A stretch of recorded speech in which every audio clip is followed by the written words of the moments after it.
What if I told you that the most documented atrocity in human history still contains details so strange, so bureaucratically bizarre, so casually horrifying in their mundane specificity, that most people who think they know this history have never encountered them? Not the broad strokes, not the numbers, the specific, verifiable, documented details that live in the footnotes of academic papers and the transcripts of post-war trials, and the archive correspondence of men who organized genocide with the same administrative earnestness they might have applied to organizing a rail timetable or a product launch. We're going to talk tonight about the final solution, not the way it is usually discussed, with appropriate gravity and carefully managed emotional distance, but in the specific and uncomfortable detail that the historical record actually contains. Because the truth is that the most disturbing thing about the Holocaust is not its scale, though the scale is incomprehensible. The most disturbing thing is the specificity. The fact that there were men who argued in conference rooms about bureaucratic definitions of racial categories with the earnestness of lawyers drafting a contract. The fact that there were engineers who patented improvements to cremation furnaces and filed those patents through normal intellectual property channels. The fact that there were accountants who balanced the books of genocide and found themselves troubled not by the genocide, but by the bookkeeping irregularities. These are not comfortable details. They are not meant to be. They are the details that prevent this history from becoming the comfortable morality play that reduces to monsters and heroes, and a disaster that could never happen again because we're different now and we would recognize it and we would stop it. So tonight, 80 facts. 80 specific, documented, verified details about the planning and execution of the final solution. 80 moments where the historical record opens a window into something so strange and so specific that it forces you to look more carefully at what kind of thing actually happened between 1941 and 1945 and what kind of people actually made it happen. Before we begin, if this kind of unflinching, documented historical content matters to you, please subscribe and give this video a like. Now get comfortable, dim the lights, let your body settle, and let's start at the beginning of the decision itself. Fact 1. The final solution was never ordered in a single document. It emerged through a process of escalation that historians still debate. Here is the first bizarre fact about the final solution, and it is bizarre specifically because it contradicts the comfortable narrative.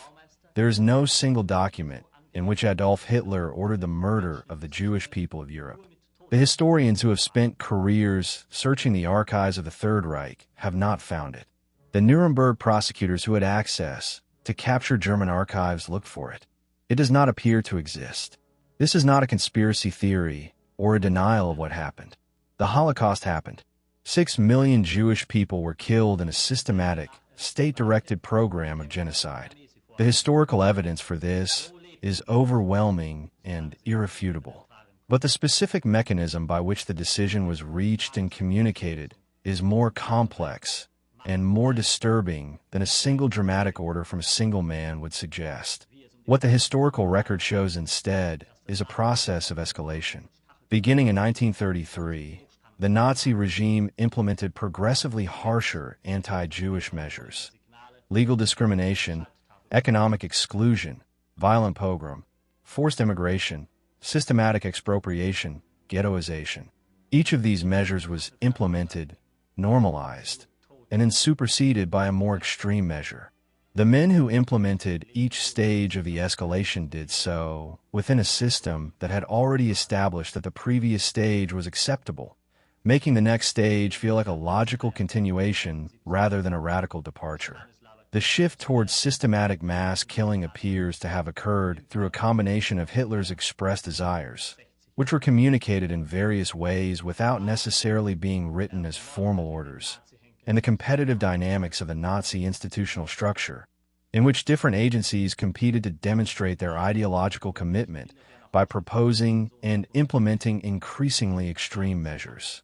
The decision to begin killing Jewish people in the occupied Soviet Union in 1941, the decision to extend killing operations to Western European Jews, and the decision coordinated at Wannsee to make the murder program continent-wide, all appear to have been made through this mixture of expressed intent from above and competitive institutional radicalization from below. The historian Christopher Browning has described this as a decision-making process that was intentional without being formally ordered, in which the critical choices were made in a context that made them feel like natural next steps rather than revolutionary breaks.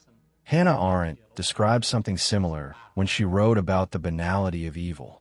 The most disturbing implication of this historiographical picture is that the Holocaust did not require a dramatic moment of decision. It required a series of small decisions, each of which followed from the previous one with bureaucratic logic, made by people who had learned to process each escalation as normal. And speaking of the moment when the continent-wide coordination of the genocide was formalized, let's talk about the most famous meeting in the history of mass murder. Fact 2. The Wannsee Conference served cognac, lasted 90 minutes, and the men present immediately had lunch afterward. January 20th, 1942. A beautiful villa on the shores of Lake Wannsee, just southwest of Berlin. The villa had been commandeered from a Jewish industrialist who had been forced to sell it under duress. 15 high-ranking officials of the Third Reich gathered in its elegant rooms. SS leaders, representatives of the Foreign Office, the Justice Ministry, the General Government of Occupied Poland, and other state agencies. The man who chaired the meeting was Reinhard Heydrich, one of the most powerful and feared men in the Reich. The man who took the minutes was Adolf Eichmann, and the purpose of the meeting was to coordinate, across every agency of the German state, the administrative logistics of murdering 11 million people. The meeting lasted approximately 90 minutes. Cognac and other refreshments were served. At the conclusion of the meeting, the participants had lunch together. Afterwards, they went home to their offices and their families and their lives. The Wannsee Conference has become the most studied single event in Holocaust history because the protocol that Eichmann produced from the meeting's minutes survived the war and provides a window into the specific administrative mentality of the men who organized the final solution. Reading the Wannsee Protocol is a strange and disturbing experience because what it contains is not drama or ideology, but bureaucratic prose of extraordinary mundanity.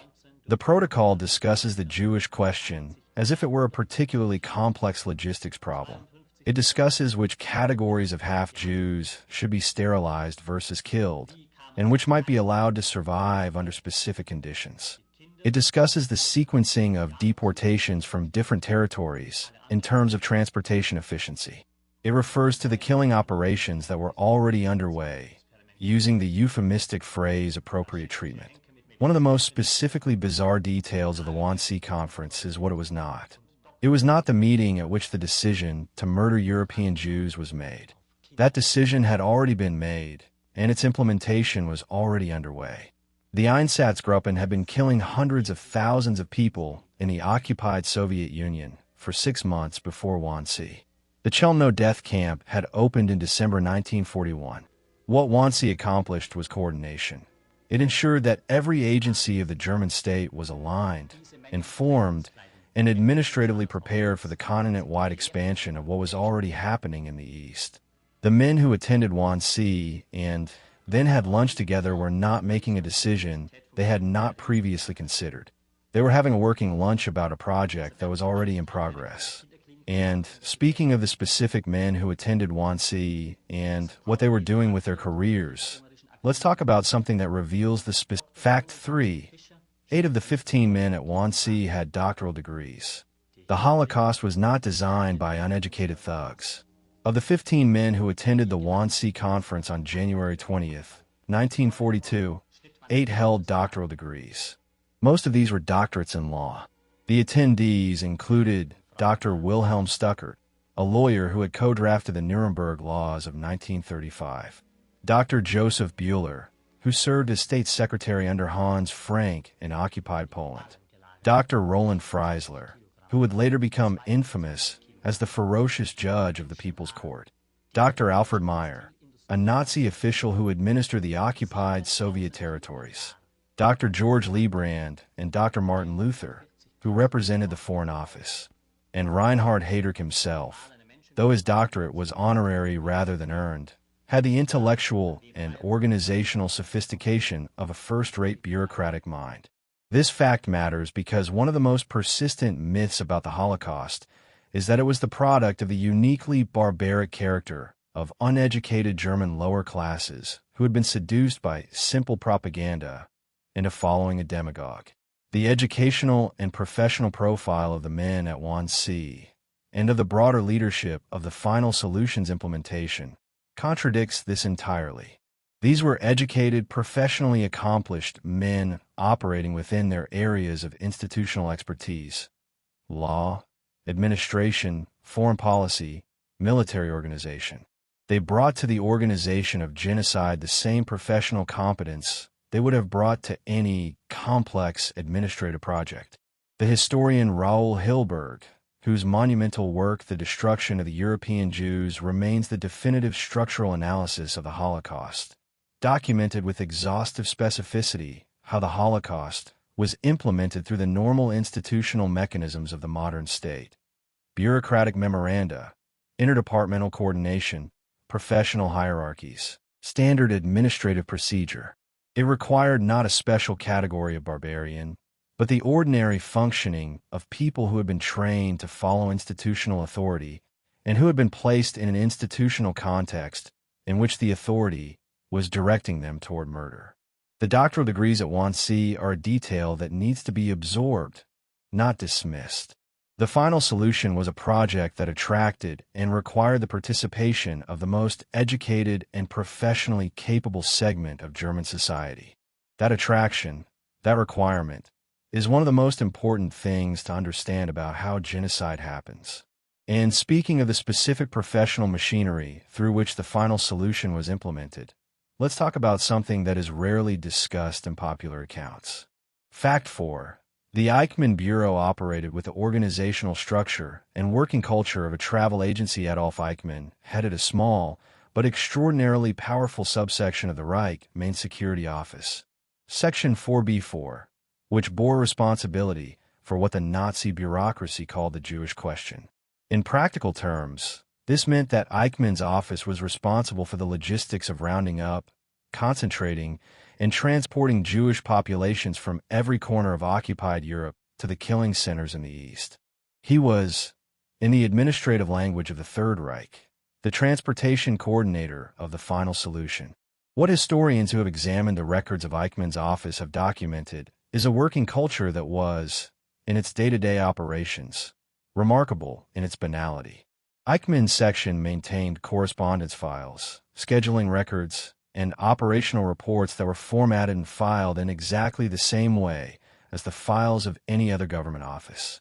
Staff meetings were held, memos were distributed, problems were identified, escalated, and resolved through standard bureaucratic channels. When a transport could not be scheduled because the railway administration needed the rolling stock for military use, Eichmann's office filed a complaint through the appropriate channel and negotiated an alternative arrangement. Eichmann himself traveled extensively to oversee the deportation operations in different occupied territories. He visited the major ghettos. He negotiated with local authorities about the timing and organization of roundups. He troubleshot logistical problems in a way that a senior operations manager at a logistics company would troubleshoot delivery problems. His concern was consistently expressed in operational terms: whether the transports were running on schedule, whether the receiving capacity at the destination camps was adequate for the volume of people being sent, whether the administrative paperwork was being completed correctly. When Hannah Arendt covered Eichmann's trial in Jerusalem in 1961 and wrote about the banality of evil, what she was describing was exactly this: the specific quality of a man whose moral vacancy was not expressed as demonic cruelty, but as administrative competence applied to a project whose ultimate nature he had somehow managed to process as a professional responsibility rather than a moral catastrophe. He told the court repeatedly, and apparently with genuine conviction, that he had never killed anyone personally, that he had simply been doing his job, that the orders had come from above, and that his role had been implementation, not decision. And speaking of the specific machinery that Eichmann's office set in motion, let's talk about the railway system that made the deportations possible. Fact 5. The German National Railway billed the SS for deportation trains at standard group rates. Children under 4 traveled free. The Deutsche Reichsbahn, the German National Railway, was the largest single industrial enterprise in occupied Europe and one of the most essential components of the final solution's logistical infrastructure. Without railway capacity, the deportation of millions of people from ghettos and assembly points across occupied Europe to the killing centers in Poland would have been operationally impossible. And the Reichsbahn provided that capacity through standard commercial arrangements that treated the deportation transports as ordinary group passenger movements. The billing arrangements between the Reichsbahn and the SS have been documented in records that survived the war, and that provide one of the most specifically bizarre financial pictures in the entire history of the Holocaust. The SS was charged the standard group travel rate for deportees, for pfennigs per person per kilometer for groups of more than 400 people, which was the rate that applied to group travel, youth excursions, or any other organized mass movement. The reduced group rate was applied on the grounds that the deportees were traveling in large groups. The billing was sent through normal accounting channels and was paid from SS funds that had been generated largely by the confiscation of Jewish property.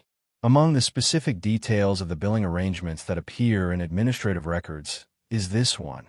Children under the age of 4 traveled free of charge.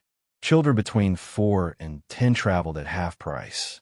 This was the standard commercial rate structure for group travel on German railways, applied without modification to transports carrying those children to extermination centers. The administrative machinery of the Holocaust was so thoroughly integrated into the normal commercial operations of the German state that standard children's travel discounts were applied to the transportation of children to gas chambers. The Reichsbahn employed approximately 500,000 workers throughout the occupied territory. The train crews who drove the deportation transports were ordinary railway workers doing their normal jobs on their normal routes.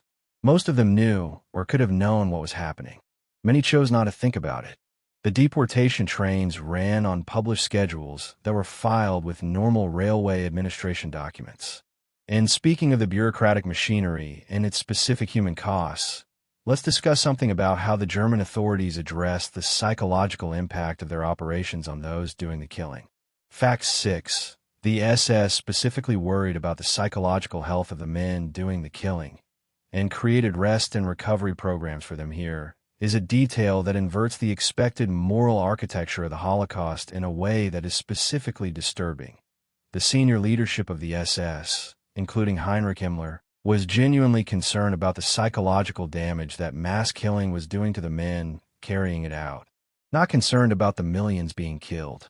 Concerned about the psychological well-being of the killers. This concern was expressed in multiple ways.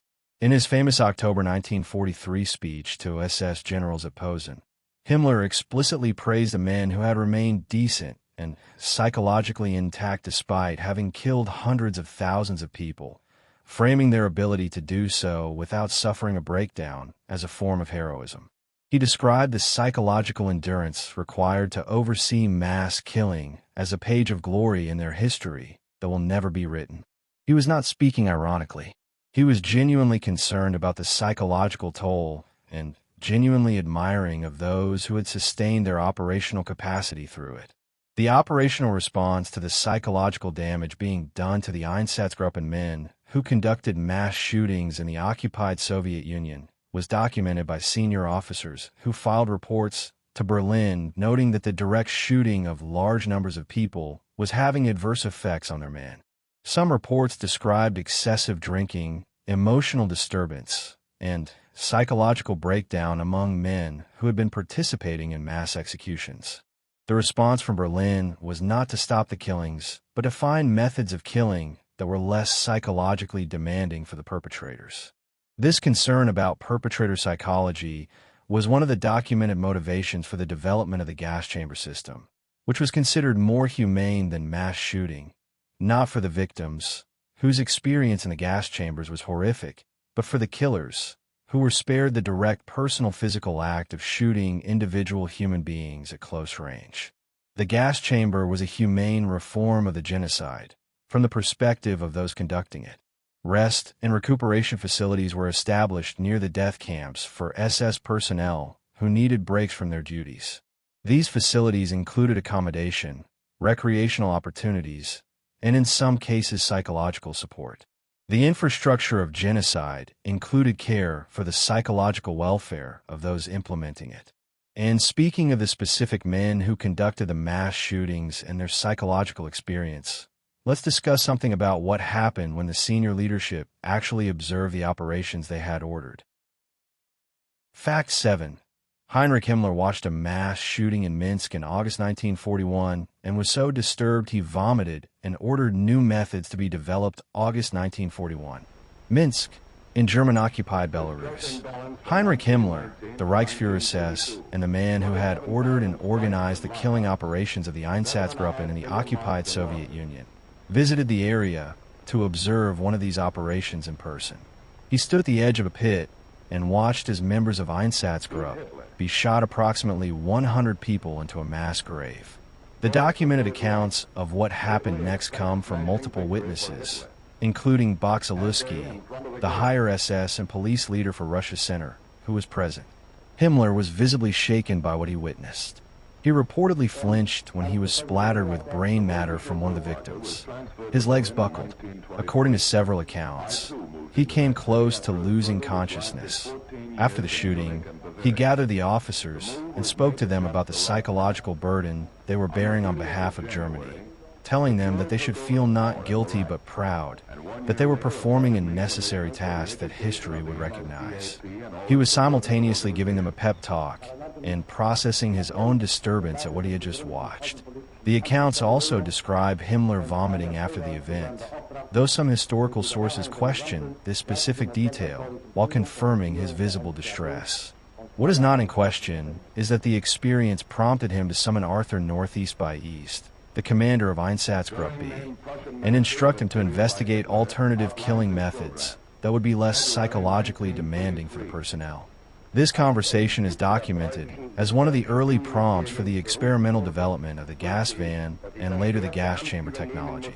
The specific biographical detail of Himmler nearly fainting at the sight of killing he had ordered is one of the most condensed illustrations of the psychological compartmentalization that characterized the Holocaust senior leadership. These were men who could sit in conference rooms and discuss the killing of millions in administrative language, but who found the physical reality of what that administrative language produced to be too viscerally disturbing to watch. The distance between the decision and the act was psychologically necessary for them, and the gas chamber created and maintained that distance. And speaking of the specific development of different killing technologies, let's talk about something about the gas vans that preceded the gas chambers. Fact 8.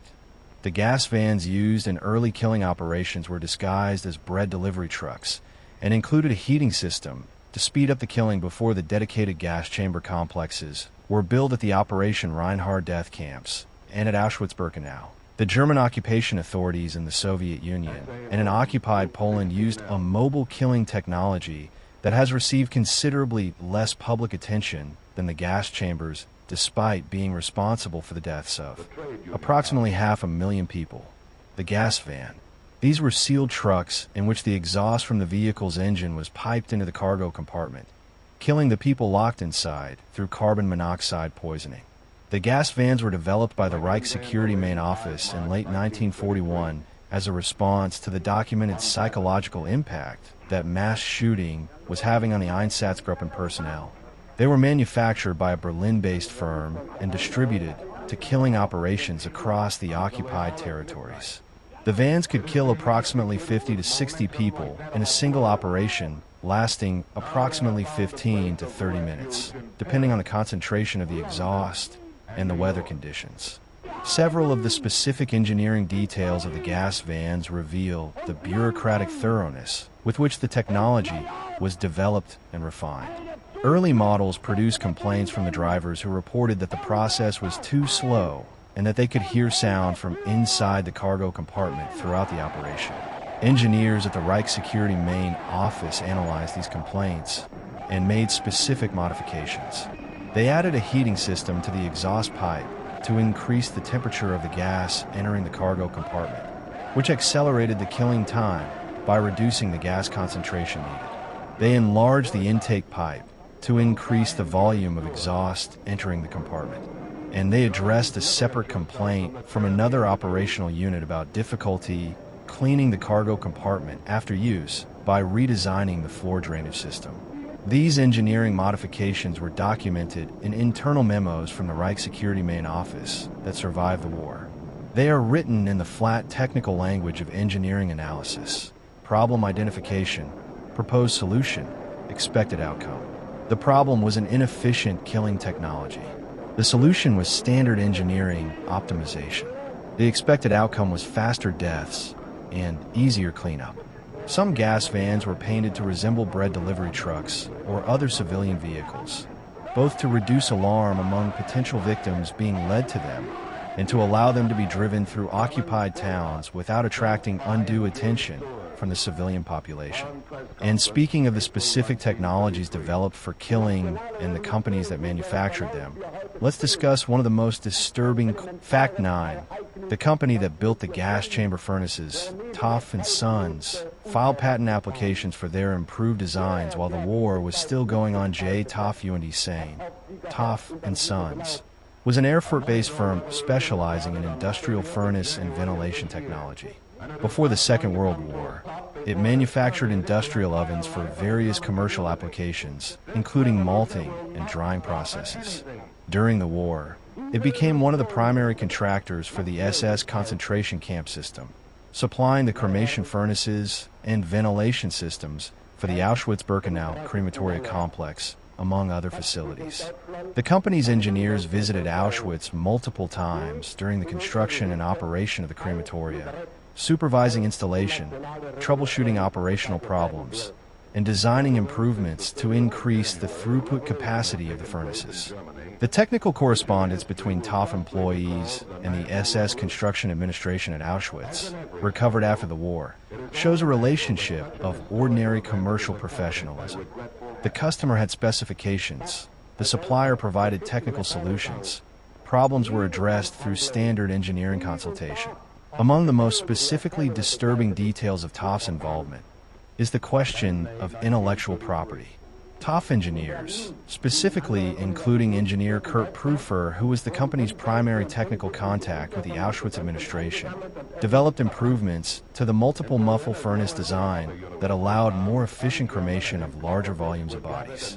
These improvements represented genuine engineering innovation, and Toff did what any company with a genuinely innovative engineering solution would do.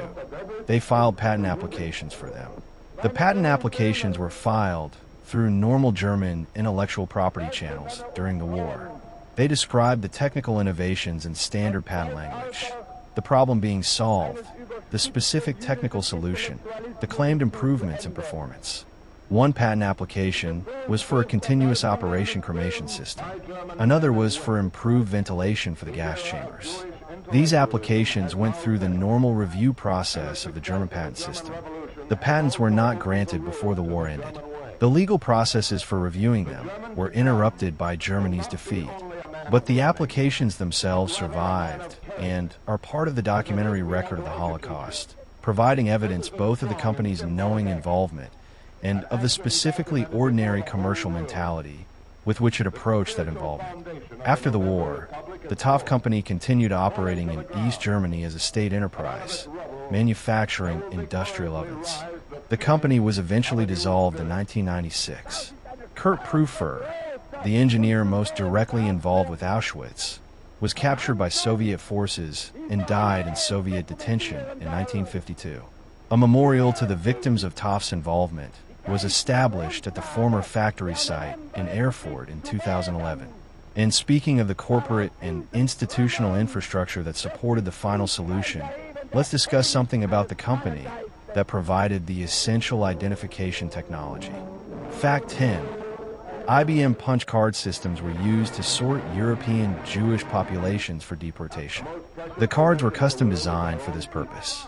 The systematic identification, registration, and deportation of Jewish populations across occupied Europe required a data processing capacity that exceeded what could be managed through manual record-keeping at any meaningful scale. The German census operations, the registration systems that identified and cataloged Jewish residents of occupied territories, and the logistical coordination of deportation operations all require the ability to sort, cross-reference, and retrieve large quantities of demographic information rapidly. The technology that provided this capacity was the IBM punch card system and the Hollerith machines that processed it. IBM's German subsidiary, Die Hamag, provided punch card equipment and technical support to the Reich beginning in the 1930s. The German census of 1933 used Hollerith machines to sort the population by religion, creating the initial demographic database that identified who was Jewish and where they lived. As the persecution of Jewish people escalated through the late 1930s and into the wartime period, the punch card systems were used to maintain and expand this database, tracking people through various categories of racial classification, through the registration and property expropriation processes, and ultimately through the coordination of deportation logistics. The punch cards themselves were specifically designed for the German operations. The categories on the cards, including the specific coding systems used to identify racial classification, were customized for the particular information requirements of the Reich's registration and deportation administration. This customization required ongoing technical involvement from Die Hamag and, through Die Hamag, from IBM's corporate headquarters in New York. Author Edwin Black documented IBM's involvement with Nazi Germany in exhaustive detail in his 2001 book IBM and the Holocaust, drawing on archives in multiple countries. His research established that IBM maintained corporate oversight of Die Hamag's German operations throughout the war period, through subsidiary structures that maintained the formal legal distance required to continue operations under wartime conditions, while keeping IBM's American headquarters informed about what its German operations were doing. Thomas Watson, IBM's founder and president, received the Merit Cross of the German Eagle from the Nazi government in 1937, one of the highest honors Germany awarded to foreign nationals. He returned it in 1940. After the invasion of Poland made the public relations implications too difficult to manage. The punch card equipment kept running. And speaking of identification systems and what they enabled, let's discuss something about the specific categories the Nazis created to classify people. Fact 11. The Nuremberg laws created 432 possible racial classification subcategories, and Nazi officials spent years arguing about which ones should be killed. The Nuremberg laws of September 1935 established a legal framework for racial classification that was intended to be precise and comprehensive in its identification of who counted as Jewish and therefore as subject to legal discrimination and eventual elimination. In practice, the racial classification system generated a bureaucratic nightmare of definitional complexity that occupied Nazi legal officials for years and was never fully resolved before the war ended. The core categories established by the Nuremberg laws were relatively simple. Those with 3 or 4 Jewish grandparents were classified as Jews. Those with 2 Jewish grandparents were classified as Mischlinge of the first degree of mixed descent. Those with 1 Jewish grandparent were Mischlinge of the second degree. Non-Jews who were married to Jews or had sexual relations with Jews were also subject to various restrictions. These categories interacted with each other, with the religious affiliation of the individuals concerned, with their marital status, and with various other factors to produce a classification matrix of remarkable complexity. The full elaboration of all possible combinations of ancestry, religious affiliation, and marital status produced a matrix that historians have estimated at more than 400 subcategories of possible racial status, each with different legal implications.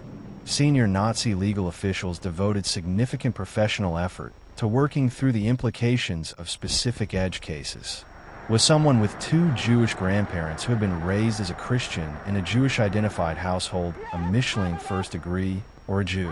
What about someone with 2 Jewish grandparents who was married to a full Jew? What about the grandchildren of marriages between Mischlinge of different degrees?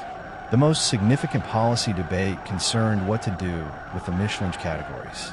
The officials who attended the Wannsee Conference discussed this at length, and Eichmann's minutes record significant disagreement among the participants. One faction argued that the Mischlinge should be killed along with full Jews. Another argued that this would be counterproductive because it would create too many personal connections between the genocide and the German population, since many Mischlinge had close German relatives. The debate was not resolved at Wannsee. Subsequent conferences addressed it without resolution. The Mischlinge occupied an undefined zone in the Nazi racial order until the war ended. And speaking of the specific human beings who occupied these bureaucratically contested categories, let's discuss something about the families that were split by the racial classification system. Fact 12. A German army soldier could be classified as Jewish under the Nuremberg laws and deported to a death camp while his non-Jewish brothers continued serving. The specific human consequences of the Nazi racial classification system included situations of a specific and devastating absurdity that the bureaucratic machinery of the Third Reich generated, but did not resolve.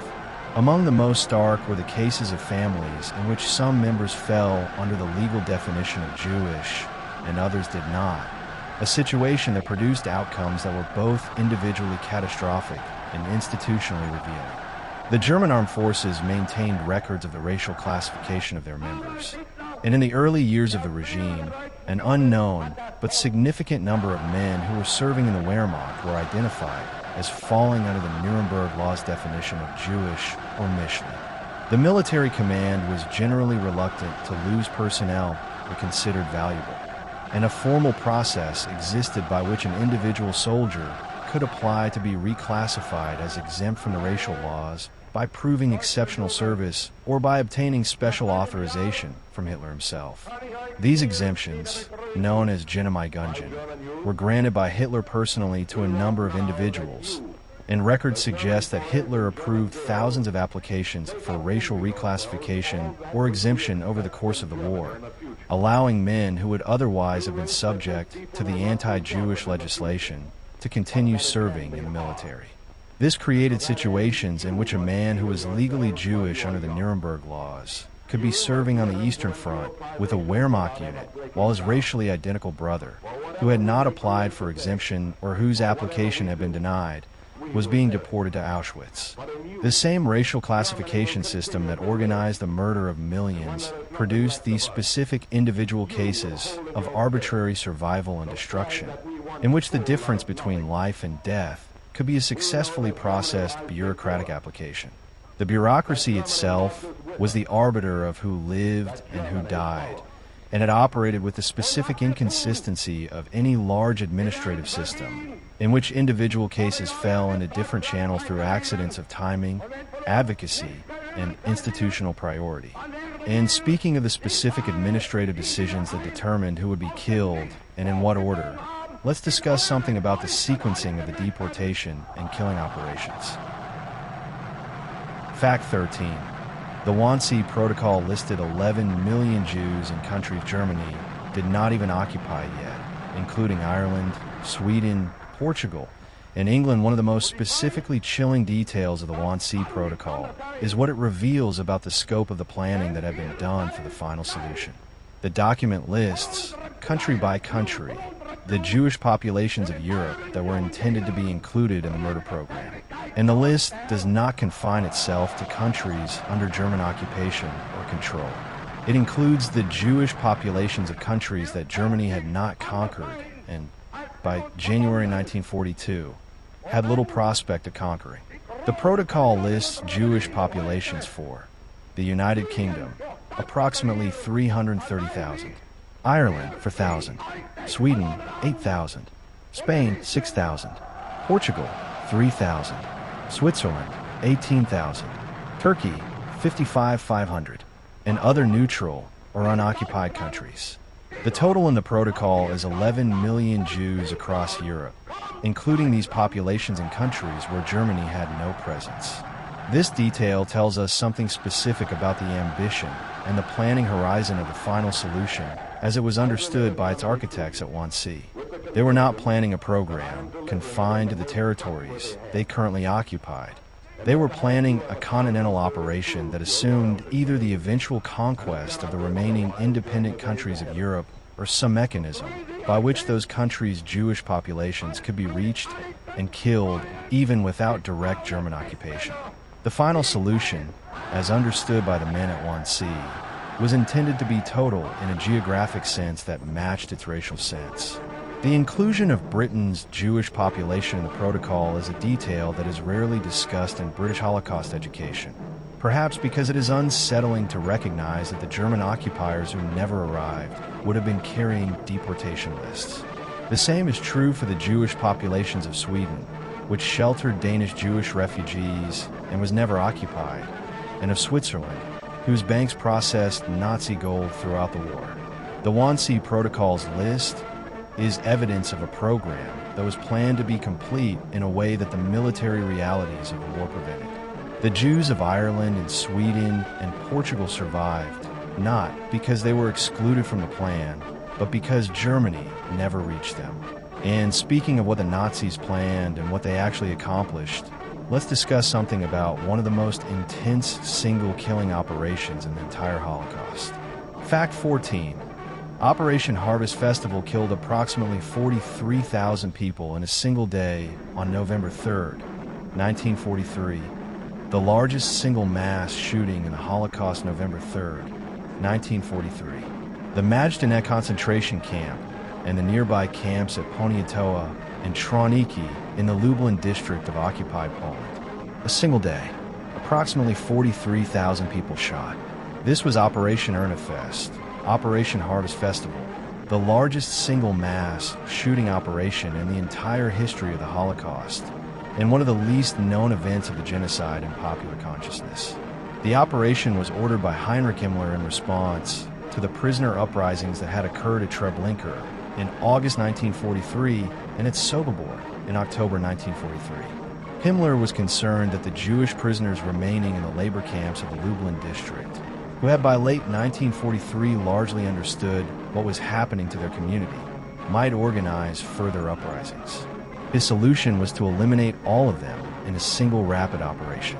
The operation was planned with the organizational thoroughness that characterized the Holocaust's larger operations. Thousands of SS personnel and police auxiliaries were assembled for the operation in advance. The shooting pits were dug in advance at each camp. At Majdanek, the shooting pits were dug in zigzag patterns to maximize the number of bodies that could be packed into each pit. Music was played through loudspeakers of the camps during the operation, both to drown out the sounds from the shooting areas and to maintain an atmosphere of apparent normalcy for as long as possible. The victims were taken to the shooting pits in groups. Each group was shot by SS personnel. The next group was brought. The operation continued from early morning until nightfall. By the end of the day, approximately 18,000 people had been shot at Majdanek, approximately 14,000 at Poniatowa, and approximately 11,000 at Treblinka. Total, approximately 43,000 people killed in one day. The specific detail that music was played during Operation Harvest Festival, that loudspeakers broadcast musical entertainment at the camps while the shooting operations were carried out in the pits outside, is one of the most condensed illustrations of the specific psychological methods by which the German authorities maintained operational function in the face of what was being done. The music was not incidental. It was a deliberate management technique.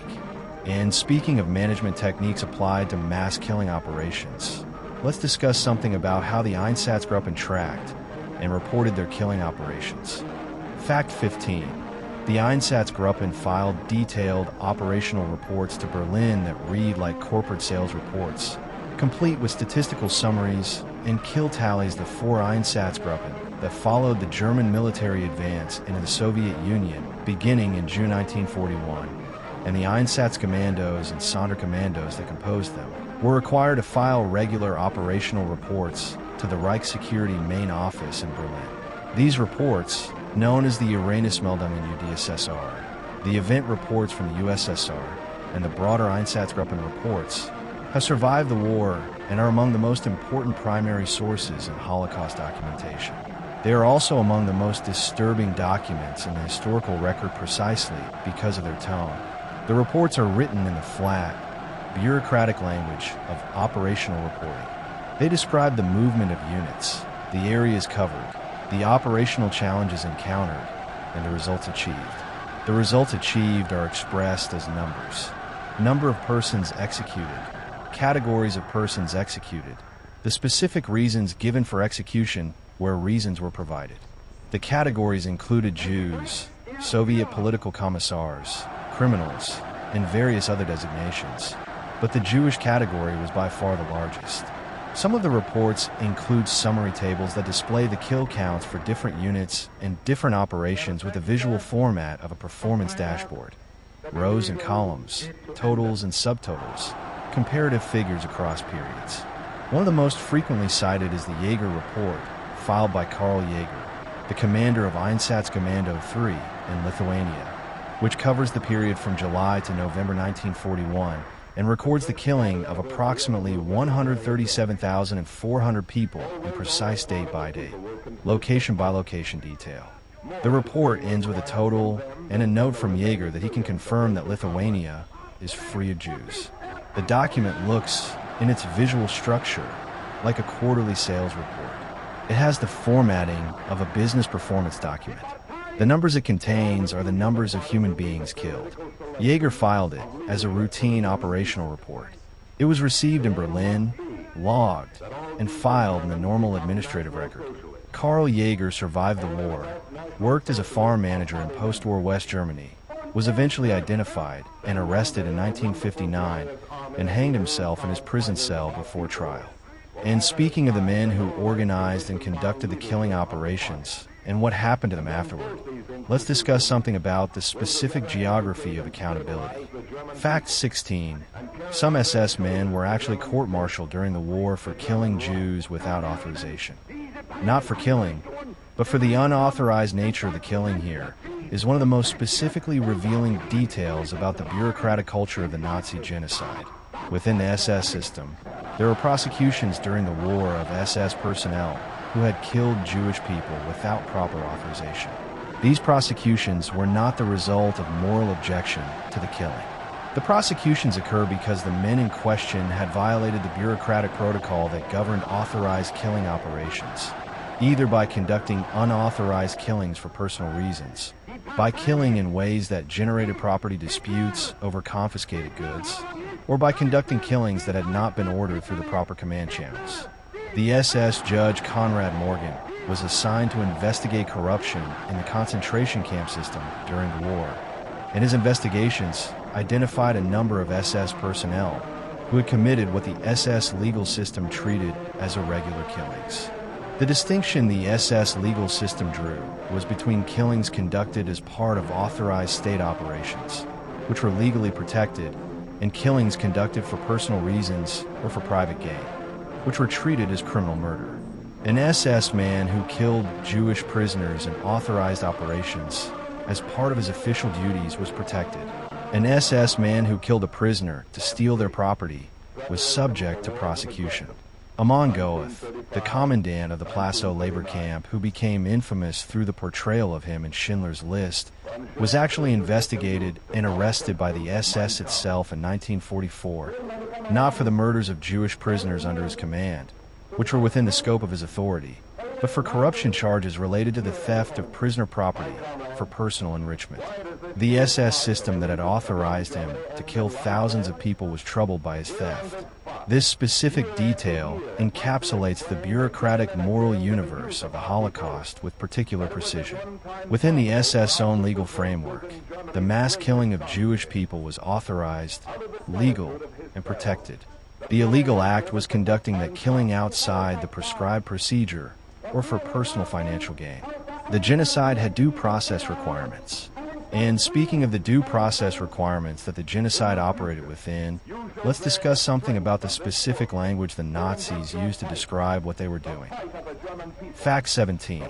The Nazis had an entire vocabulary of euphemisms for killing and senior officials used this language. Even in private correspondence, the Nazi regime maintained a systematic policy of linguistic concealment about the killing operations of the final solution, using a codified vocabulary of euphemisms that replaced direct descriptions of murder with administrative language that could be written in official documents without explicitly recording what was actually occurring. This vocabulary was used not only in public communications, but in internal correspondence, in documents that would never be seen by external audiences, suggesting that its function was not only to conceal from outsiders, but to provide the perpetrators themselves with a linguistic framework that maintained distance between the administrative language of their work and the physical reality of what that work involved. The most widely known of these euphemisms is Sonderbehandlung, special treatment, which in internal SS and police documentation consistently referred to killing. When a document specified that a prisoner was to receive Sonderbehandlung, it meant that the prisoner was to be killed. The term was used across a wide range of contexts. In correspondence about individual prisoners marked for death, in planning documents for mass killing operations, and in post-operational reports. Other terms in the euphemistic vocabulary included Umsiedlung or Aussiedlung, resettlement, used for the deportation of Jewish populations to death camps. Die Inlosung der Judenfrage, the final solution to the Jewish question, the master term for the genocide program. Sonderaction, special action, used for killing operations in ghettos and elsewhere. Evakuierung, evacuation, another term for deportation to death camps. And ausgerottet, exterminated, which was occasionally used in internal documents with less euphemistic overlay.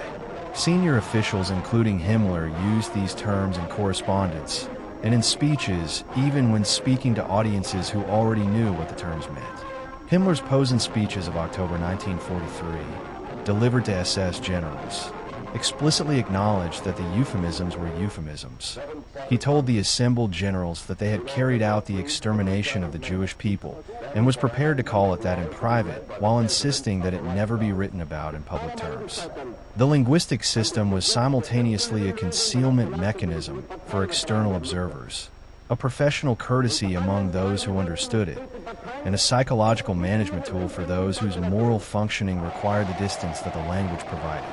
And speaking of psychological management tools in the Holocaust implementation, let's discuss something about one of the most specific and least known of those tools. Fact 18.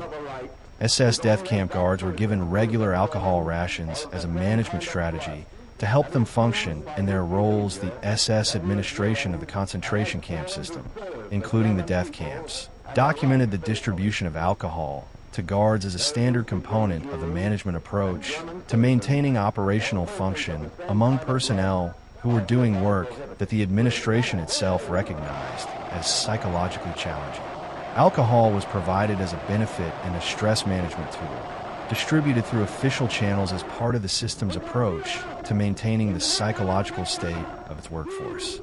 This detail appears in multiple post-war testimonies by former camp personnel and in some administrative records. The provision of alcohol was not incidental or improvised, but was a deliberate policy of the camp administration, reflective of the senior leadership's documented concern about the psychological impact of the killing work on those implementing it. The same concern that prompted Himmler to develop gas chambers as a more psychologically manageable killing method for the perpetrators also prompted the systematic provision of alcohol to those who remained directly involved in the killing operations. The interaction between the alcohol provision and the actual conduct of the killing operations has been noted in survivor accounts and in perpetrator testimony. Some survivor accounts describe guards behaving with increased violence or unpredictability. Some perpetrator testimony describes alcohol as a necessary precondition for being able to function in the camp environment. The psychological mechanism was not incidental to the killing system, but was built into it as a recognized management requirement. The broader picture this creates is of a killing apparatus that required significant psychological maintenance infrastructure to keep its human components functioning. The gas chambers reduced direct killing contact. The alcohol provision managed the residual psychological stress. The euphemistic language provided cognitive distance. The bureaucratic framing of killing as administrative work maintained professional identity. The perpetrators required a continuous supply of psychological management tools to keep doing what they were doing. The system provided those tools deliberately and systematically. And speaking of the physical apparatus of the killing system and its specific technical details, let's discuss something about what happened to the materials extracted from the victims. Fact 19. The SS used victims' hair to stuff mattresses for U-boat crews and to make industrial fell for German railways. The systematic harvesting of materials from Holocaust victims extended with the same bureaucratic thoroughness that characterized every other aspect of the operation to the bodies of those killed. Hair shaved from the bodies of victims before or after death was collected, sorted, baled, and shipped to German manufacturing facilities that converted it into industrial products. The specific uses to which this human hair was put have been documented in post-war investigations and in the material found at the liberated concentration camps. Among the industrial applications that have been documented is the production of hair-felt mattresses for German submarine crews. The U-boat fleet, operating under conditions of extreme stress and physical hardship, received mattresses made from human hair harvested from Holocaust victims. The documentation of this specific application appears in commercial records from the firms that process the hair and in SS administrative records about the industrial utilization of camp materials. Human hair was also used in the production of industrial felt for applications, including German railway operations. The felt used in various railway mechanical components and in thermal insulation applications. The industrial utilization of victim hair connected the Holocaust's output directly to the German war economy and to civilian industrial operations, creating a supply chain that ran from the killing operations to ordinary industrial firms through normal commercial channels. Soviet investigators who entered the Auschwitz complex in January 1945 found approximately 7 tons of human hair in the Canada warehouses, already baled and packaged for shipment to manufacturing facilities. The hair belonged to approximately 40,000 people. Laboratory analysis confirmed that it was human hair, and traces of Zyklon B were found in the bales, confirming that it had been taken from victims of the gas chambers. This material was preserved as evidence for post-war proceedings and is displayed in the Auschwitz-Birkenau State Museum. The industrial utilization of victim hair was not incidental to the Holocaust's economic structure, but was part of a deliberate policy of maximizing the economic value extracted from the bodies and belongings of those killed. The same policy extended to gold teeth, clothing, eyeglasses, shoes, currency, and every other category of extractable value. And speaking of what was extracted and where it went, let's talk about something specifically about the financial infrastructure of the genocide. Fact 20. Gold extracted from victims' teeth was melted into standard gold bars and entered the international banking system through the Swiss National Bank. The gold extracted from the dental work of Holocaust victims, together with gold coins and jewelry confiscated from Jewish communities across occupied Europe, was processed through the German banking system in ways that integrated it into international financial flows that extended well beyond Germany's borders. The specific mechanism through which this occurred involved the German Reichsbank, Swiss financial institutions, and the standard gold trading operations of the neutral Swiss banking system. The SS main economic and administrative office maintained a specific account at the Reichsbank for the deposit of materials extracted from Holocaust victims. This account received gold, currency, and other valuables through the SS courier Friedrich Mellmer, who made regular deliveries to the Reichsbank in Berlin from the Operation Reinhard killing centers and from Auschwitz. The Reichsbank processed these deposits alongside other gold holdings, melting dental gold and gold coins into standard gold bars. These bars were sold to the Swiss National Bank. Switzerland, neutral throughout the war, continued to conduct normal gold trading operations with Germany, buying gold at market rates. The Swiss National Bank purchased approximately 1.6 billion Swiss francs worth of gold from Germany during the war period. A significant portion of this gold was looted, taken from the central banks of occupied countries, from confiscated Jewish community assets, and from the victims of the killing operations.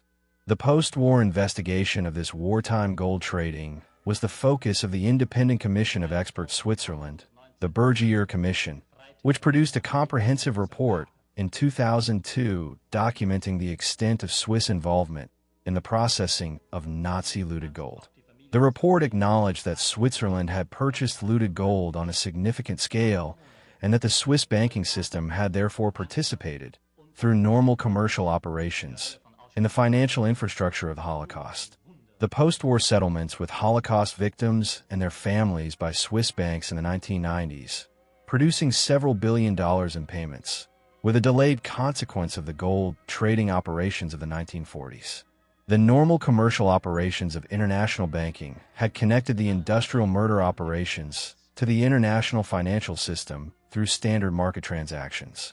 And speaking of standard commercial operations and their connection to the final solution, let's discuss something about how the genocide was administered at the level of the individual community. Fact 21. In some communities, Jewish leaders were given written quotas of their own community members to surrender, with the threat that failure would result in double the number being taken. The administrative machinery of the Holocaust in the occupied territories outside Poland, where the German authorities operated through local intermediaries rather than through direct administration, developed specific mechanisms for extracting cooperation from local Jewish leadership in the deportation operations. Among the most specific and most disturbing of these mechanisms was the system of written quotas, in which local German or occupation authorities provided Jewish community leaders with a written number representing the quantity of community members they were expected to deliver for deportation, along with the explicit threat that failure to meet the quota would result in a larger number being taken by force. This system was used in multiple occupied countries and territories, including the Netherlands, Belgium, France, and various Eastern European territories. The specific local implementations varied, but the underlying mechanism was consistent. The Jewish community leadership was presented with a demand that they either cooperate with the deportation of a specified number of members or face the consequence that a larger number would be taken by German authorities in operations that would be conducted without the community's organizational assistance, and therefore without any possibility of the leadership selecting who would go, providing preparation, or maintaining any element of organized response. The impossible moral position this created for community leaders was the same as that created for the Judenrat in the ghettos. The choice was between participation in the destruction of part of the community or facing the destruction of a larger part under worse conditions. Many community leaders attempted to use whatever limited influence they had to protect the most vulnerable or to slow the process. None of them had the ability to stop it. The written quotas represent one of the most specific illustrations of how the bureaucratic structure of the Holocaust weaponized the moral commitments of its victims. The community leaders' commitment to protecting their communities, to minimizing harm, to maintaining organizational function, was precisely the quality that the German authorities exploited in constructing the cooperation mechanisms. The more conscientious the leader, the more effective the leverage. Your breathing is slower now. The weight of these histories settling into you, gently and completely. Let your body stay heavy and restful. There are 19 more facts in Part 1 and 40 more in Part 2. Let them come to you as your eyes grow heavy. And speaking of how the institutional machinery of the Holocaust was sustained through the exploitation of human psychological patterns, let's discuss something about the specific methods used to maintain operational secrecy. Fact 22. The Nazis forced prisoners who arrived at death camps to write postcards home, saying they had arrived safely and were treated well. The German authorities at Treblinka, Sobibor, and Belzec, the three Operation Reinhard death camps in occupied Poland, required prisoners who arrived at the camps to write postcards before the killing process began. These postcards were addressed to family members and friends who had not yet been deported, and their content, either dictated by the camp personnel or written under instructions that specified what was permissible to say, communicated that the writer had arrived safely and was receiving adequate treatment.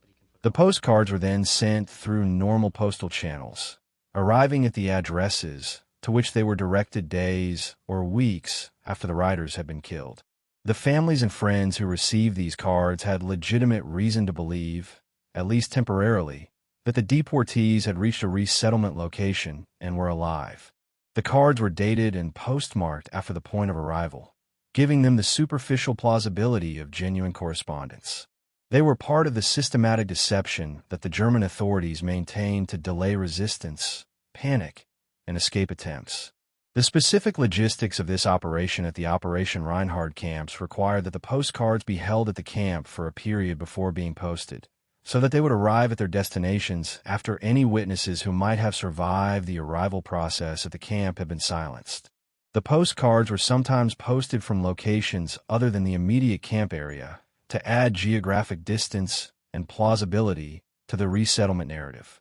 After the war, families who had received these postcards understood what they represented. Final correspondence from people who were dead before the postcards were delivered. Some of these postcards survived and are preserved in memorial archives.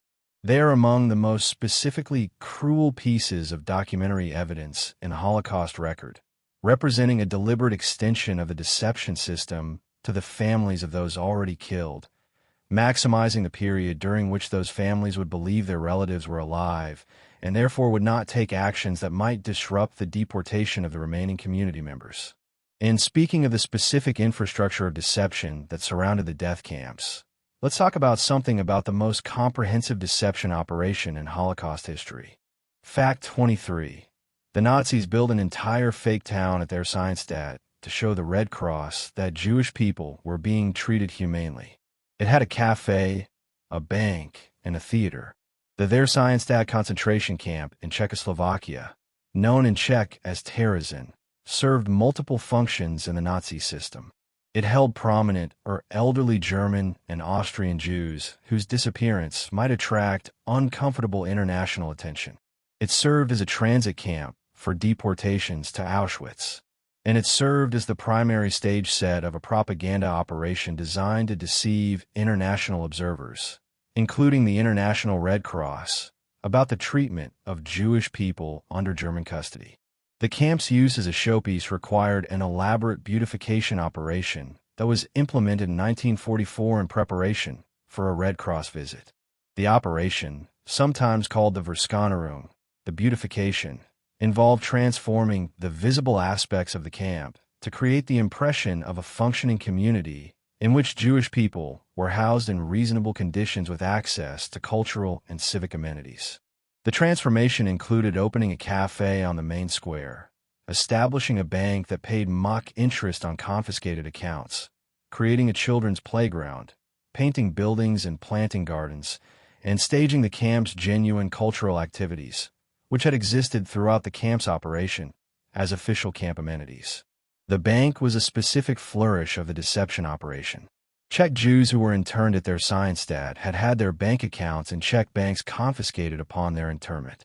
The fake their Seinstadt bank issued them account statements showing not only the confiscated balances, but fictional interest that had accrued since internment, denominated in the camp's internal currency that could only be spent at the camp canteen. The bank statements communicated the message that the interned Jews' financial interests were being managed responsibly and that they would have access to their funds in the normal way. The accounts were, of course, worthless, and the funds they represented had been stolen. The Red Cross visit occurred in June 1944, conducted by a delegation that was accompanied throughout by German officials. The delegation saw the cafe, the bank, the children's playground, and performances of cultural events at their Seinstadt's genuinely active cultural community, which had maintained theatrical, musical, and literary activity throughout the camp's existence, was required to perform as evidence of the camp's amenities. The delegation's subsequent report was favorable, describing their Seinstadt in terms that did not reflect the reality of the camp or the deportations to Auschwitz that had continued throughout the beautification preparations. And speaking of the systematic deception that characterized the Holocaust public presentation, let's talk about something about how the German public was managed. Fact 24. German soldiers who witnessed killing operations were threatened with punishment if they photographed them, yet thousands of photographs were taken as souvenirs anyway. The German military and SS command issued specific orders throughout the war prohibiting the unauthorized photography of killing operations, prisoner executions, and the conditions at concentration and death camps. These prohibitions were issued because the command was aware that photographs of such activities, if they became public or fell into the hands of enemy propaganda operations, would provide damaging evidence of what was occurring. The prohibition was bureaucratically established and formally communicated. The prohibitions were systematically ignored. Thousands of photographs of killing operations, executions, ghetto conditions, camp operations, and the conditions of victims were taken by German soldiers, SS personnel, and other German nationals throughout the war. These photographs were taken on personal cameras, developed through personal or military photographic services, and in many cases sent home to families in Germany or kept in personal albums as souvenirs of wartime service. The scale of the unauthorized photography was such that it constituted, in aggregate, one of the most significant bodies of photographic evidence of the Holocaust that exists. The existence of this photographic record is simultaneously important for historical documentation and deeply revealing about the psychological state of those who took the photographs. Soldiers who sent photographs home of executions they had witnessed or participated in, who kept albums containing images of mass graves and killed prisoners alongside images of their comrades and their military equipment, were treating their participation in mass murder as a documentable wartime experience comparable to any other aspect of their service. The photographs were not hidden in the way that evidence is hidden by those who know they are committing crimes. They were kept in albums and sent in letters in the way that any personal photographs of memorable experiences are kept and shared. After the war, significant collections of such photographs were collected by investigators, survivors, and researchers. The Bundesarchiv, the German Federal Archives, holds an extensive collection. The photographic record of the Holocaust includes both the unauthorized soldier photographs and the official photographs taken by German propaganda units, together constituting a visual documentation of unprecedented scope for an atrocity. And, speaking of the photographic documentation of specific operations, let's discuss something about a specific category of Fact 25. The killing operations in the occupied Soviet Union were conducted in daylight, in front of thousands of local civilian witnesses, and the witnesses were not punished for watching the Einsatzgruppen killing operations in the occupied Soviet Union were not conducted in secret. They were conducted in broad daylight, at locations that were often within walking distance of inhabited towns and villages, and the local civilian population, both non-Jewish Soviet civilians, and in some cases ethnic German settlers, frequently came to watch. The crowds of civilian observers at some of the larger killing operations were significant in size, and their presence was documented in photographs taken by German military personnel. The German command's tolerance of civilian observers at killing operations was not universal or consistent. In some cases, observers were ordered away from the areas. In other cases, they were permitted to remain. The local civilian population in different territories varied in their reaction. Some came from curiosity, some from hostility to Jewish neighbors, some from incomprehension about what they were witnessing, and some from the specific social logic that the visibility of the operation indicated that observation was permitted. The visibility of the killing operations was part of the reason that information about the Holocaust spread through occupied Eastern Europe far more rapidly than the German authorities intended or would have preferred. People who witnessed killing operations at Ponary near Vilnius, at Babi or near Kiev, or at any of the hundreds of other mass killing sites in the East, communicated what they had seen to others who had not been present. This communication, through informal social networks, was one of the primary vectors through which information about the extermination program reached Jewish communities that were themselves awaiting deportation. The willingness of the German occupation authorities to conduct killing operations in partially public settings, in daylight, with civilian observers, reflects the confidence of those authorities that the surrounding population was either supportive, indifferent, or sufficiently controlled that their observation of the killings would not produce consequences the authorities needed to fear. In most cases, this assessment was correct. And speaking of what the surrounding populations did and did not do in response to what they witnessed, Let's discuss something about the post-war fate of the men who conducted these operations. Fact 26. Most of the men who commanded the Einsatzgruppen killing units were lawyers, academics, and professionals. One was a former opera singer, the Einsatzgruppen commanders who organized and conducted the mass shooting operations that killed approximately 2 million people in the occupied Soviet Union, were not drawn from the margins of German society or from the criminal underclass. An analysis of their educational and professional backgrounds reveals a group of men who were, in their civilian lives, highly educated and professionally accomplished members of German middle class and upper middle class society. The Einsatzgruppen trial at Nuremberg prosecuted 24 of these commanders and documented their backgrounds in detail. Among the defendants were men with doctoral degrees in law, including several who had practiced as lawyers before the war. There were academics and businessmen. There was a former minister. And there was Otto Ohlendorf, the commander of Einsatzgruppe D, who supervised the killing of approximately 90,000 people in Ukraine and the Crimea, and who held a doctorate in economics and had worked as an economic analyst for the SS before the war.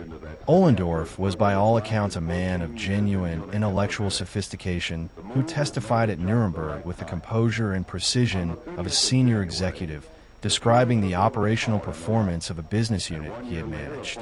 Among the other Einsatzgruppen commanders and senior personnel was a man who had previously pursued a career in opera. Walter Staliker, who commanded Einsatzgruppe A in the Baltic states and oversaw killing operations that killed approximately 250,000 people in the first months of the Soviet occupation, had earlier in his life harbored operatic ambitions. The specific biographical detail of an opera singer becoming the commander of an operation that killed 250,000 people in 6 months is the kind of biographical juxtaposition that the human mind finds genuinely difficult to process. The educational and professional profiles of the Einsatzgruppen commanders are important not because they exonerate or explain their crimes, but because they refute the comfortable mythology that genocide requires a special category of person who is recognizably monstrous in ordinary life. And speaking of the ordinary lives of extraordinary perpetrators, let's discuss something about the specific domestic circumstances of the men who ran the death camps. Fact 27.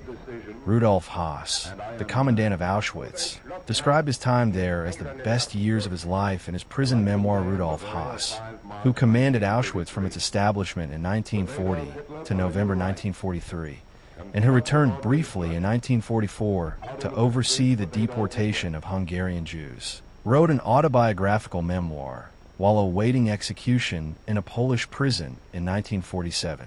The memoir, Commandant in Auschwitz, is one of the most extraordinary documents produced by any Holocaust perpetrator, not because it expresses guilt or self-knowledge, though it contains gestures in both directions, but because of the specific way in which Haas describes his time at Auschwitz. In various passages of the memoir, Haas describes the years at Auschwitz in terms that communicate not horror or regret, but a form of professional satisfaction and domestic contentment. He describes his relationship with his wife, who he said found the villa adjacent to the camp to be a paradise. He describes his children playing in the garden of the villa. He describes the satisfaction of building a significant and complex institution from scratch, of solving the organizational and technical challenges that the camp's expansion presented. He was, by his own account, a man who found meaning and professional fulfillment in building and running Auschwitz. This is not what the popular conception of a Holocaust perpetrator looks like. The popular conception involves a man who is either a fanatic or who was suffering from moral torment, even as he committed his crimes. Haas was neither. He was a man who found in the management of Auschwitz the professional context in which his considerable administrative talents were given their fullest expression, who maintained a functional domestic life in the house adjacent to the gas chambers, and who described the experience in retrospect in terms that communicate its meaning to him in a way that is deeply disturbing precisely because it is not the meaning of a monster, but of a dedicated professional. The memoir is available in published form and is studied by Holocaust historians and by psychologists interested in the specific mentality of perpetrators. It is not a comfortable document, It is a necessary one. And speaking of the specific domestic circumstances of senior Holocaust perpetrators and what they reveal, let's discuss something about one of the most specific and least known such circumstances. Fact 28. Heinrich Himmler had a personal masseur, a Finnish man named Felix Kirsten, who kept a detailed diary of their conversations. The diary reveals a man who genuinely believed he was saving Europe.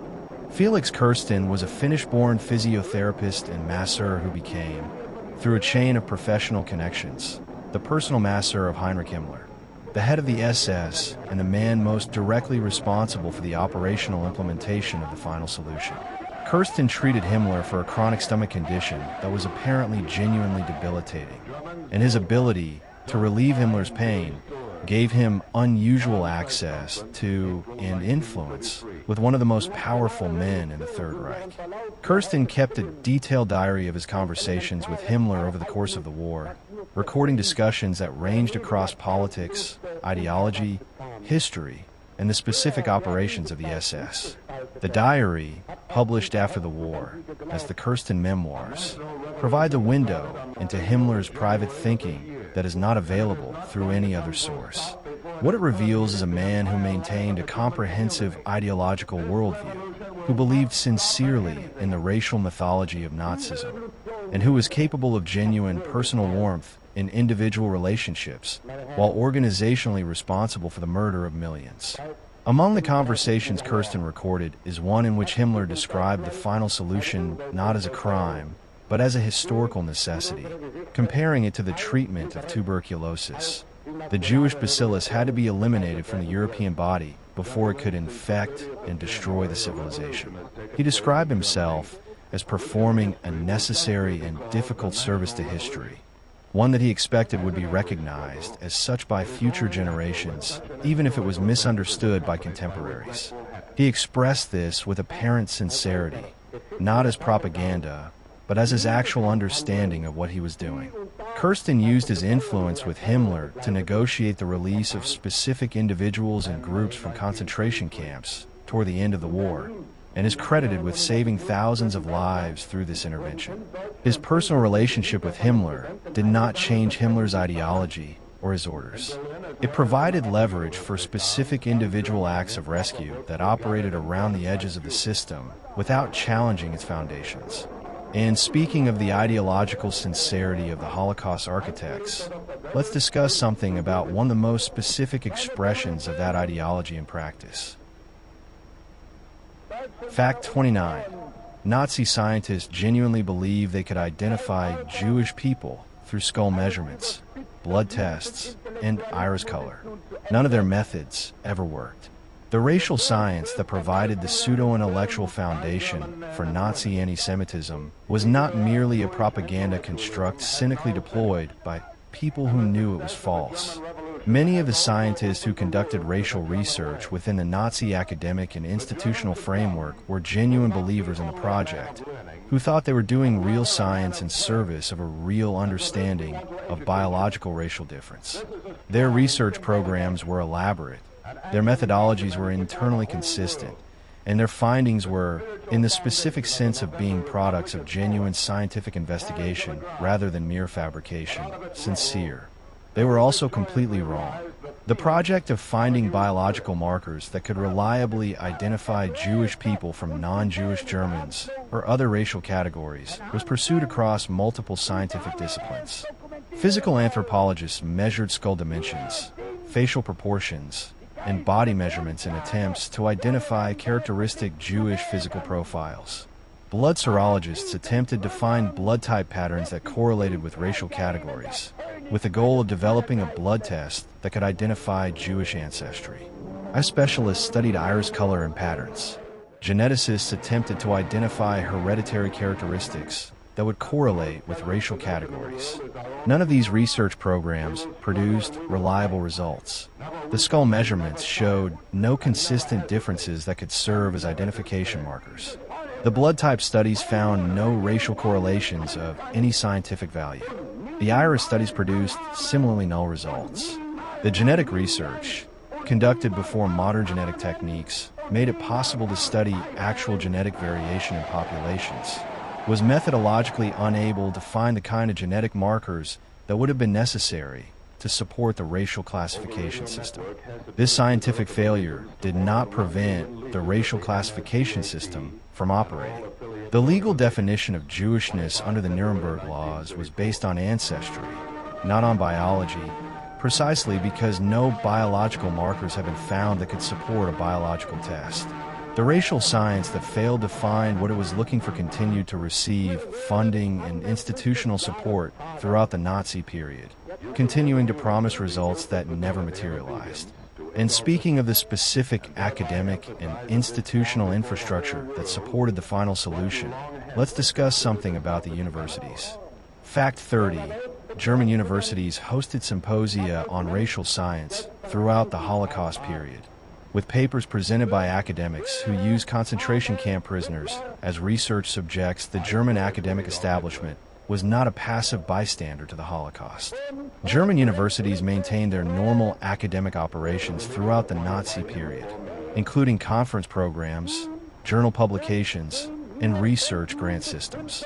And within this normal academic infrastructure, a significant subset of academic work was directly connected to the Holocaust operations, using concentration camp prisoners as research subjects and drawing on the genocide's output for academic investigation.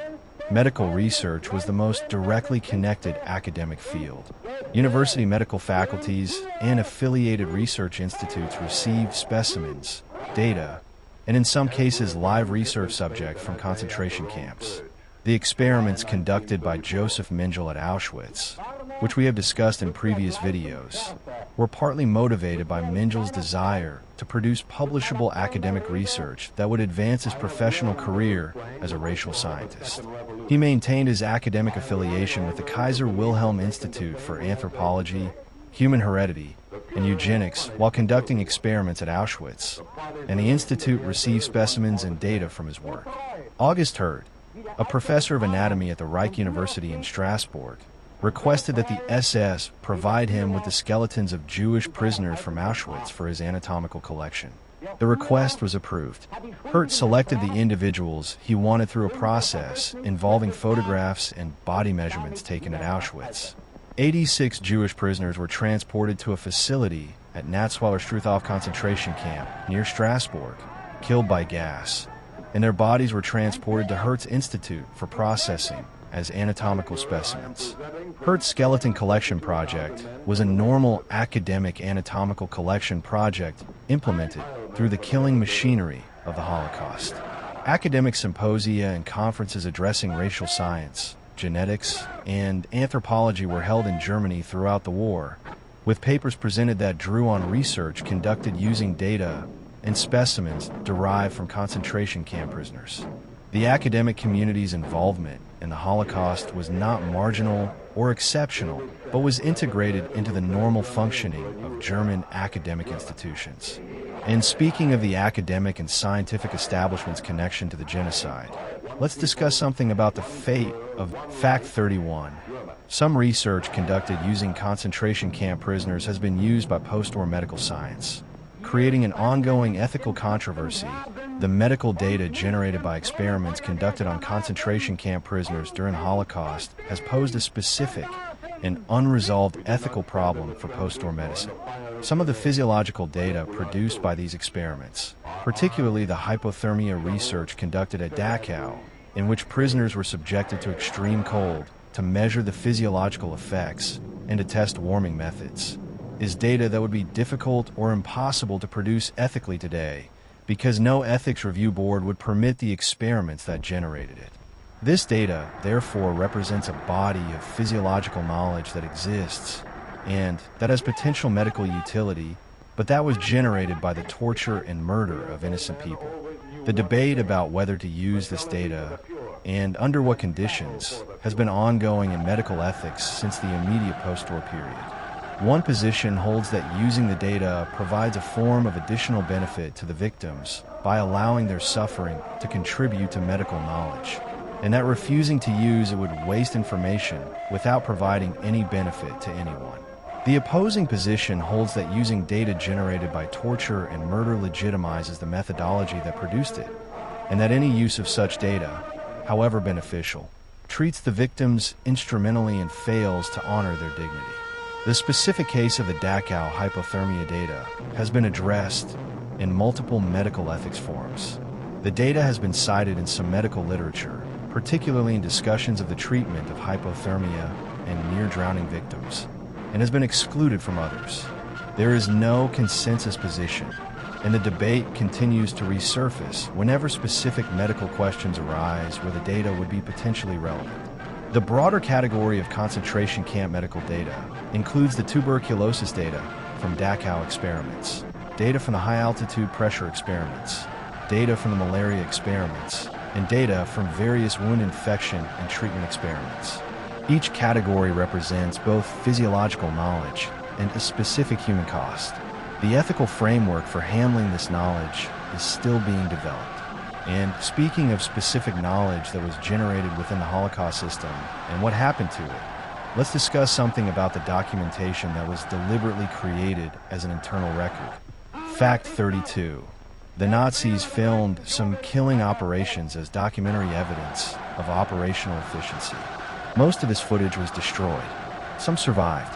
Among the most disturbing elements of the documentary record of the Holocaust is the existence of film footage of killing operations, produced by German personnel for various purposes, ranging from the documentation of operational methods to the production of propaganda about Jewish communities. The existence of such footage was known to post-war investigators, and some of it was recovered and used in evidence at war crimes trials. The filming of killing operations was not officially sanctioned policy, but occurred through the same pattern of unofficial documentation that produced the extensive unauthorized photograph collections discussed earlier. Individual SS and police personnel filmed executions and other killing operations using personal cameras. In some cases, official film crews attached to German military propaganda units captured footage that included, or could be seen to include, killing operations. The footage served different purposes for different filmers. Some was filmed as evidence of efficiency to be reported to superiors, some as personal documentation of experiences, and some was captured in the course of filming other material. Some of the surviving footage from the occupied Soviet Union shows stages of the Einsatzgruppen operations, the assembly of victims, the marching of columns to execution sites, and in some cases the immediate aftermath of shootings. This footage was used as evidence at the Nuremberg trials and in subsequent proceedings. The specific visual documentation it provides of the killing operations has been incorporated into historical documentary films and educational materials about the Holocaust. The Nazis also produced propaganda films about Jewish communities in the ghettos, using footage shot by German film crews within the ghettos. The most extensive of these was footage shot in the Warsaw Ghetto in 1942 that was used by German propagandists, but that also survived as documentation of ghetto conditions. The footage was produced with a specific anti-Semitic framing, designed to show the Jewish population as degraded and diseased, but it also captured images of ghetto life that have become important historical documentation regardless of the propagandistic intent behind their creation. And speaking of the propaganda apparatus that operated alongside the killing operations, let's discuss something specific about its relationship with the genocide. Fact 33. Nazi propaganda continued to portray Jewish people as an existential threat to Germany even as they were being systematically murdered.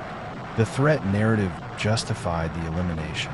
One of the most specifically revealing aspects of the Holocaust's ideological dimension is the relationship between the propaganda portrayal of Jewish people as a powerful, dangerous, conspiratorial threat to Germany and German civilization, and the simultaneous implementation of operations that were killing Jewish people by the millions. These two elements of the Nazi program were not in tension with each other in the minds of those who implemented both. They were mutually reinforcing. The propaganda portrayal of Jewish people as a threat to Germany, expressed through films like Der Ewige Jude, The Eternal Jew, through the publications of Julius Streicher's Der Stürmer, through school curricula and academic publications, and through political speeches at every level of the regime, served a specific psychological and political function in the context of the genocide. It provided the ideological framework through which the killing operations could be processed by both perpetrators and the broader German public, not as aggression against a vulnerable civilian population, but as defense against an existential threat. This threat narrative was maintained and amplified throughout the war, even as the actual threat posed by an increasingly impoverished, ghettoized, and systematically murdered population became objectively less plausible by any external standard. The more the Jewish population was stripped of its rights, property, freedom of movement, and eventually its lives, the more the propaganda escalated the portrayal of Jewish power and danger.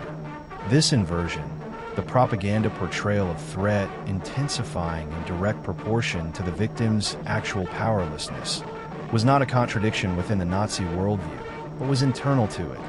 The elimination of the Jewish threat required escalating effort precisely because the threat was so powerful and so insidious. Goebbels' diary entries about the Holocaust reveal a man who was genuinely concerned not about the moral dimensions of the genocide, but about its management from a propaganda perspective. Whether the killing operations should be publicly acknowledged, whether they should be concealed, and how the German public's reaction to information about them should be managed. His concern was political and propagandistic, not moral. And speaking of the specific management of German public opinion about the Holocaust, let's discuss what the German public actually knew. Fact 34. Post-war research has established that German knowledge of the Holocaust was far more widespread than post-war German society admitted. Letters home from the Eastern Front described mass shootings in detail. The immediate post-war period in Germany was characterized by a widespread public claim of ignorance about the Holocaust. Germans who were questioned by Allied investigators and journalists expressed shock at the revelations about the death camps, claiming that they had not known what was happening to Jewish people who had been removed from their communities. This claim of general ignorance was adopted and maintained by West German political culture for approximately 2 decades after the war, and formed the foundation of the early post-war narrative about German responsibility. The historical research of subsequent decades has comprehensively dismantled this narrative of general ignorance, revealing instead a pattern of widespread knowledge at various levels of specificity and certainty. The most direct evidence comes from letters sent home by German soldiers serving on the Eastern Front. Tens of thousands of these letters have been examined by historians, and a significant number describe, in varying degrees of detail, the mass killing operations that the soldiers had witnessed or participated in. Some of these letters described specific shooting operations in graphic detail. Others referred obliquely to things that could not be written about. Many conveyed the emotional and psychological impact of witnessing mass killing without describing the events in specific terms. These letters were received by families throughout Germany. They were read by parents and siblings and spouses and friends. They were sometimes passed on to others. The information they contained about what was happening in the occupied East circulated through private social networks in a way that reached a significant proportion of the German population with knowledge that was, even if not complete or certain, far more than the post-war narrative of general ignorance acknowledged. The deportation of Jewish neighbors from German cities, which occurred in plain sight, with people being removed from their apartments by police and marched through streets to assembly points, was also visible to the surrounding non-Jewish population. The subsequent absence of those people and the disposal of their property, which in many cases was made available to non-Jewish families at low prices, was itself evidence that something irreversible had occurred. And speaking of the visibility of what was happening to Jewish communities and what the surrounding populations chose to do with that visibility, let's discuss something about the specific geography of where things were hidden and why. Fact 35. Some of the most significant evidence of the Holocaust was found hidden in the apartments of ordinary German citizens who had collected it as personal archives among the categories of historical evidence that post-war investigators found most valuable and most unexpected were the personal collections of documents, photographs, and other materials that had been accumulated by ordinary German citizens, soldiers, and officials over the course of the war, and which survived either through deliberate preservation, or through the accident of not being destroyed in the chaos of Germany's defeat. These personal collections range from soldiers' photograph albums containing images of killing operations, which we have discussed, to administrative documents that officials had taken home as personal souvenirs or had accumulated in the course of their duties and never destroyed. Some collectors appear to have been motivated by a genuine archival impulse, a recognition that they were witnessing something historically significant and a desire to document it. Others simply accumulated materials through the normal administrative processes of their work without specific intent to preserve them. The personal collection of individual soldiers and officials was in some ways more valuable as historical evidence than the official records, because official records were subject to the destruction operations that accompanied Germany's defeat, while personal collections were more likely to survive intact. The effort to destroy official records that occurred in the final months of the war was most effective at the institutional level, where there were organized destruction operations, and less effective at the personal level, where individual decisions about what to keep or destroy were made without coordination. Among the most significant personal collections that have survived are photograph collections held in German family archives that came to the attention of historians and investigators only decades after the war, when family members either donated them to archives or when investigators identified them through other means. The process of identifying, acquiring, and analyzing these personal collections is ongoing, and new material continues to emerge from family archives. And speaking of material that continues to emerge and what it reveals about specific aspects of the Holocaust implementation, let's discuss something about the operational mechanics of one specific category of killing. Fact 36. The Chelmno death camp operated for over a year using only gas vans and killed 150,000 to 340,000 people before any purpose-built gas chamber existed nearby Chelmno. The German name for the Polish town of Kulmhof was the first death camp established in German-occupied Europe. It opened in December 1941, before the Wannsee Conference, before the Operation Reinhard camps, and before the gas chambers at Auschwitz-Birkenau. It operated using exclusively gas vans, the mobile carbon monoxide killing vehicles, for the entirety of its existence. And it killed somewhere between 150,000 and 340,000 people. The camp was established in a former manor house and its grounds in the village of Chelmno, approximately 50 kilometers northwest of Lodz. Victims, primarily from the Lodz ghetto and from the villages of the surrounding Warthegau region, were transported to Chelmno in sealed trucks, told they were being taken for showers and resettlement processing, and loaded into the gas vans in the grounds of the manor house. The vans then drove to a forest clearing approximately 4 kilometers away, where the bodies were buried in mass graves. Later in the camp's operation, the bodies were exhumed and burned to eliminate the evidence. The camp operated with a small permanent staff of SS personnel and used Jewish prisoners as forced labor for the body disposal operations. These prisoners lived in the manor house cellar, were forced to carry out the exhumation and burning operations, and were periodically killed and replaced to eliminate witnesses. A small number managed to escape and survived to testify about what they had witnessed. Chelmno is among the least known of the Holocaust's major killing sites, partly because it was almost completely destroyed by the Germans before the war ended, and partly because its killing method, gas vans rather than fixed gas chambers, and its geographic and logistical separation from the more famous sites, has left it less prominent in the public historical memory. The estimated death toll, ranging from 150,000 to 340,000 people, depending on the source, makes it a killing site on a scale that would be central to the historical record of any other genocide, but that is a relatively smaller entry in the Holocaust geography of mass murder. And speaking of specific sites that are less known than their importance warrants, let's discuss something about the operational mechanics of Sobibor. Fact 37. The Jewish prisoners at Sobibor were used to build the gas chambers in which they would later be killed. They were not told what they were building. Sobibor death camp in eastern Poland was established in the spring of 1942 as part of Operation Reinhard, the program to kill the Jewish population of the general government of occupied Poland. The camp was built on a site in a forest near the Bug River, relatively isolated from major population centers and railway junctions. Its construction required labor, and the SS used Jewish prisoners for that labor, including the labor of constructing the specific facilities that would be used to kill the Jewish population the camp was built to receive. The Jewish workers who were used in the construction of Sobibor in early 1942 were brought to the site as construction laborers. They were not told what they were building. The camp's layout included the standard administrative and residential facilities visible to construction workers throughout the site, as well as the restricted area, camouflaged with fencing and plantings, where the gas chambers were being constructed. Workers who were assigned to the general construction work saw the ordinary camp infrastructure going up.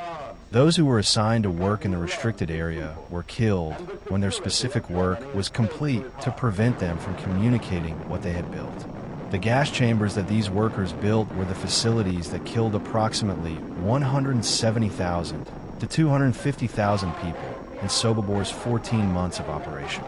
The Jewish workers who built them were themselves killed in the camp, either during the construction phase or in subsequent operations. This specific detail, that the victims built the facilities of their own death, is one of the most condensed expressions of the Holocaust systematic degradation. The physical labor of the victims was extracted for the construction of the mechanism of their destruction. Their bodies were the means, and their deaths were the end of the system they had been made to build.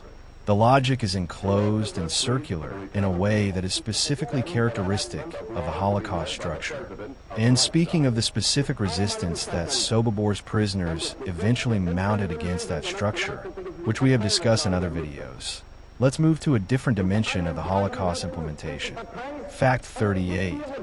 Adolf Eichmann was captured in Argentina in 1960 while waiting for a bus after work and was flown to Israel hidden as an Al crew member. The specific operational details of Adolf Eichmann's capture in Buenos Aires in May 1960 read, in their mechanics, more like a spy thriller than a historical event, which is precisely what makes them consistently remarkable when examined in detail. The operation was conducted by a Mossad team of about a dozen agents who had been tracking Eichmann's identity and location through intelligence work that extended back years.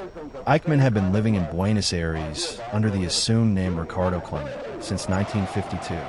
He had a modest house in the suburban neighborhood of San Fernando, worked as a production line supervisor at a Mercedes-Benz plant, and had his wife and sons with him. He was not particularly concealed. He lived under a cover identity, but was not in hiding in the sense of actively evading detection. He rode the bus to work. He was visible in his neighborhood. His assumed name was in the local phone directory. The intelligence that led the Mossad to his specific location came through a chain that began with Fritz Bauer, the Jewish West German prosecutor who had been working on Holocaust-related prosecutions and who received information from a source in Argentina. Bauer passed the intelligence to Israeli authorities rather than to German intelligence, not trusting the West German establishment to follow through. The Mossad surveillance operation confirmed the identification through months of observation. On the evening of May 11th, 1960, as Eichmann stepped off his bus at the stop near his house at approximately 7:40 p.m., Mossad agents stepped forward. He was grabbed, bundled into a waiting car, and taken to a safe house where he was held for 9 days while the team arranged his extraction. He was disguised as an Al crew member, sedated, and walked onto an Al passenger flight that had brought the Israeli delegation to Argentina for an anniversary celebration. He arrived in Israel on May 22nd, 1960. The Israeli government announced his capture on May 23rd. And speaking of Eichmann's subsequent trial and what it revealed about his specific mentality, let's discuss something that came out of that trial in a way that resonated far beyond the courtroom. Fact 39. During his trial in Jerusalem, Eichmann claimed he was just following orders while also claiming he had read Kant's categorical imperative and tried to live by it. The Jerusalem trial of Adolf Eichmann in 1961 produced many specific moments that have been analyzed by historians, legal scholars, and philosophers. Among the most specifically bizarre, in the precise sense of the word used in this video's title, was a moment documented by Hannah Arendt when Eichmann, responding to a question about his moral framework, cited Immanuel Kant's categorical imperative as a guide to his conduct. Kant's categorical imperative is one of the central formulations in the history of Western moral philosophy. In its most familiar form, it states that one should act only according to principles that one could simultaneously will to be universal laws. It is a moral test based on the consistency and universality of one's actions. A principle is moral only if it could be applied universally, without generating contradictions or unacceptable consequences. It is as far as possible, in the history of ethical philosophy, from a justification for following orders from an authority, without personal moral evaluation of those orders. Eichmann cited Kant in his own defense, describing a modified version of the categorical imperative that he said he had applied throughout his career: act in such a way that the Führer, if he knew of your action, would approve it. This was not Kant. It was a specific deformation of the categorical imperative that replaced the universality test with the approval test of a specific authority figure. Eichmann appeared to be genuinely unaware that what he was describing was the opposite of Kant, or to believe that citing Kant's name in conjunction with his own formulation would satisfy any questioner familiar with philosophy. Arendt found this detail, among others, evidence for her broader argument about the specific quality of Eichmann's moral vacancy. Not a demonic quality, but an absence of genuine moral thinking, a substitution of administrative and authority following for moral reasoning that produced monstrous outcomes precisely because it had no genuine moral content to generate resistance to monstrous commands. And speaking of moral philosophy and its relationship to the Holocaust implementation, let's close part 1 with a fact about something that has been deliberately suppressed in the official historical record. Fact 40. Some Nazi officials were tried by their own SS courts during the war for killing Jews in unauthorized ways, while those who killed through authorized channels were never prosecuted. We discussed earlier in this video the fact that some SS men were court-martialed during the war for unauthorized killing. Let us now address the full implications of this fact and what it reveals about the specific legal architecture within which the Holocaust operated. The SS maintained its own legal system, the SS und Polizei Gerichtsbarkeit, the SS and police court system, which had jurisdiction over SS personnel for crimes committed in the course of their duties. This court system operated throughout the war, conducting criminal proceedings against SS members for various offenses. Among the cases heard by these courts were cases involving unauthorized killing of Jewish prisoners and civilians, cases where SS men had killed for personal reasons, for profit, or outside the framework of authorized operations. The specific legal distinction the SS court system drew was between killings that were authorized as part of official operations and killings that were not so authorized. An SS man who killed Jewish prisoners during an authorized operation, conducted under proper orders through the proper command channel, was performing his duty and was legally protected. An SS man who killed a prisoner for private reasons, who killed someone not scheduled for death, who killed in ways that generated complaint from other SS officials about unauthorized conduct, was potentially subject to prosecution. This legal architecture created the perverse situation in which the mechanism that provided the most complete legal protection was participation in mass murder through authorized channels, while individual unauthorized acts of violence against the same victims could result in prosecution. The genocide was legally protected. The extralegal violence was not. The post-war consequence of this legal architecture was equally perverse.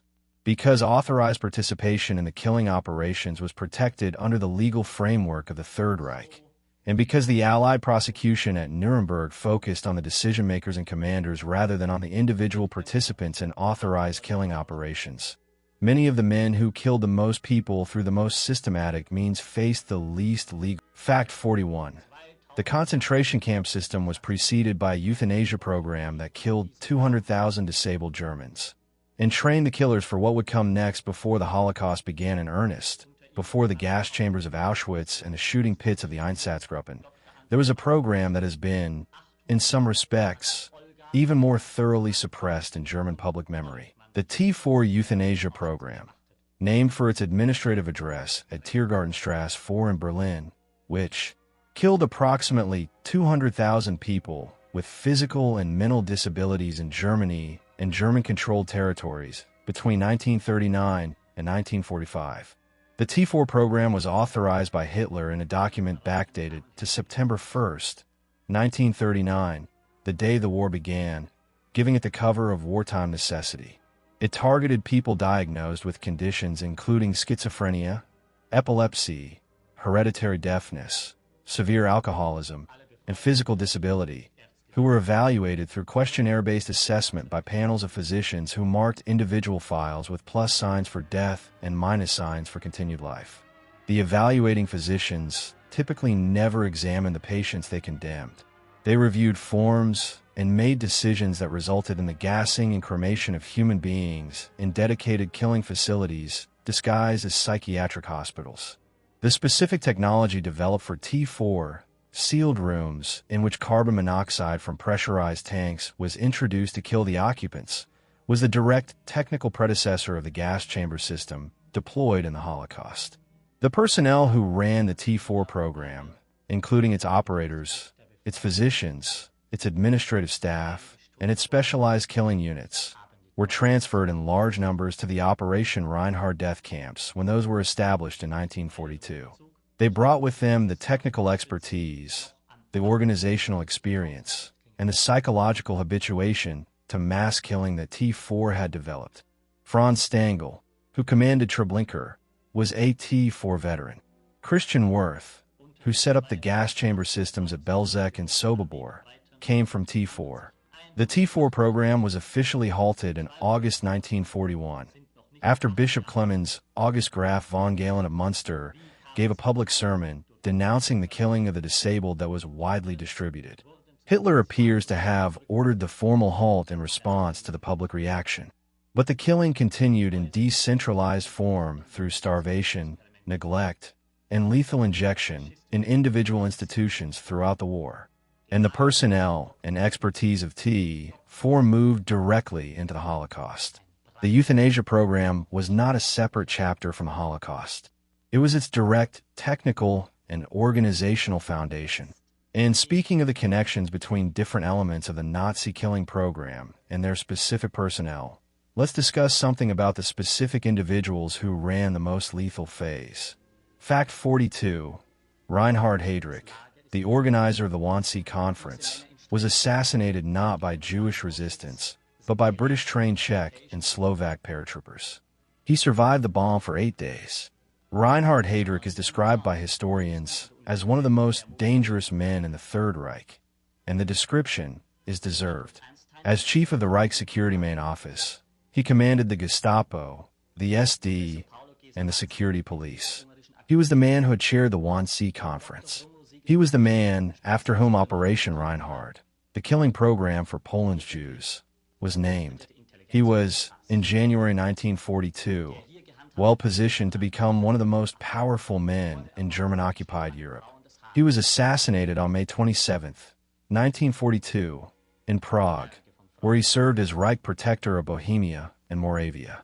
The operation that killed him, Operation Anthropoid, was planned by British Special Operations Executive and executed by Czech and Slovak paratroopers trained in Britain.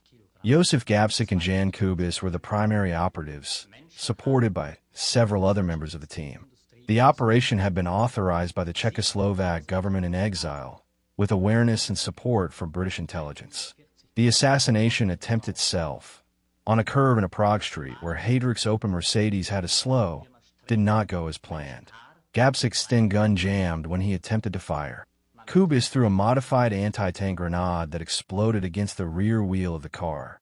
Heydrich was wounded, but got out of the car and attempted to pursue his attackers before collapsing.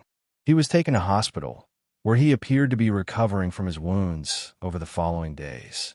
8 days after the attack, on June 4, 1942, Heydrich died of septicemia.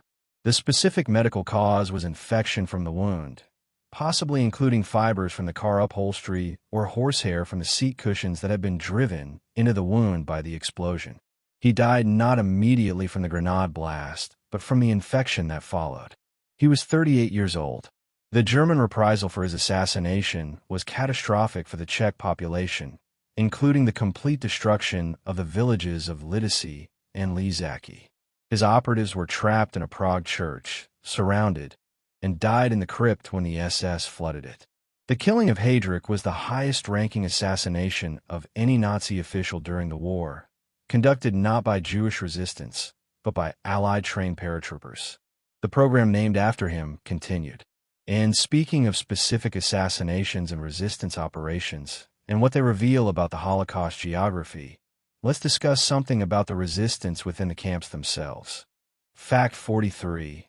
There were approximately 667 documented escape attempts from Auschwitz. The SS response was to punish the entire block of the escapee, sometimes selecting men to starve to death. The collective punishment system that the SS implemented in response to escape attempts at Auschwitz was designed with specific psychological and practical goals: to make the prisoner community itself an enforcement mechanism that would generate pressure against escape attempts, since other prisoners would know that any escape would bring punishment upon those who remained. The system worked with the brutal efficiency that the SS administration expected from its punitive mechanisms. When a prisoner escaped, or was discovered to be missing at roll call, the entire roll call was extended until the missing prisoner was either found or the absence was officially registered. Roll calls that extended for hours, in all weather conditions, standing at attention while the count was taken and retaken, were among the most significant causes of death among weakened and malnourished prisoners who were unable to sustain the physical stress of prolonged standing in winter conditions. If the escapee was not recaptured within a specific period, which varied across different periods of the camp's administration, the SS would select 10 men from the escaped prisoners' block for punishment in the starvation bunker in Block 11. These men were placed in underground cells without food or water and left to die of starvation and dehydration. The process took approximately 10 to 14 days. The most documented case of this collective punishment involves the Polish Franciscan friar Maximilian Kolbe, who offered himself to replace one of the 10 men selected for the starvation bunker following an escape in July 1941. The man he replaced, Franciszek Gajowniczek, had cried out that he had a family. Kolbe volunteered to die in his place. He spent approximately 2 weeks in the starvation bunker before being killed by injection when the SS required the bunker cleared for other purposes. Gajowniczek survived the war. Kolbe was canonized as a Catholic saint in 1982. The starvation bunker and the collective punishment system were not unique to Auschwitz. Variations of collective punishment for escapes were implemented across the concentration camp system, creating a prisoner community in which the impulse to escape was counteracted by the knowledge of what escape would bring to those left behind. And speaking of the specific mechanisms through which the camp system maintained control of its prisoner population, let's discuss something about the role of capos and what the prisoner hierarchy did to the communities within the camps. Fact 44. The psychological experiment known as the Stanford Prison Study was partly inspired by trying to understand how ordinary people behave in the concentration camps. In August 1971, Stanford University psychologist Philip Zimbardo conducted his famous simulated prison experiment, in which volunteer college students were randomly assigned to play prisoners or guards in a simulated prison environment in the basement of the Stanford Psychology Building. The experiment was shut down after 6 days when the behavior of the student guards, who had been given minimal instructions and no training in specific abuse tactics, had deteriorated to the point of systematic psychological cruelty toward the student prisoners, who were showing signs of genuine psychological distress. The Stanford prison experiment was explicitly motivated in part by the desire to understand the psychological mechanisms through which ordinary people had been able to participate in the cruel treatment of concentration camp prisoners as guards. Zimbardo and his colleagues were pursuing the same question that Stanley Milgram's obedience experiments had addressed a decade earlier. What is the relationship between ordinary human psychology and participation in atrocity? How much of what happened in the concentration camps was the result of specific individual pathology, and how much was the result of situational pressures that could affect any person placed in similar circumstances? Milgram's 1963 experiments, in which approximately 65% of participants administered what they believed to be dangerous electric shocks to another person when instructed by an authority figure in a laboratory context, had established that ordinary people would comply with authority instructions to inflict harm on another person to a degree that was genuinely alarming. Zimbardo's prison experiment added the dimension of role assignment. People who had been randomly given the role of guard developed guard behavior, including cruelty, in ways that had not been specifically instructed.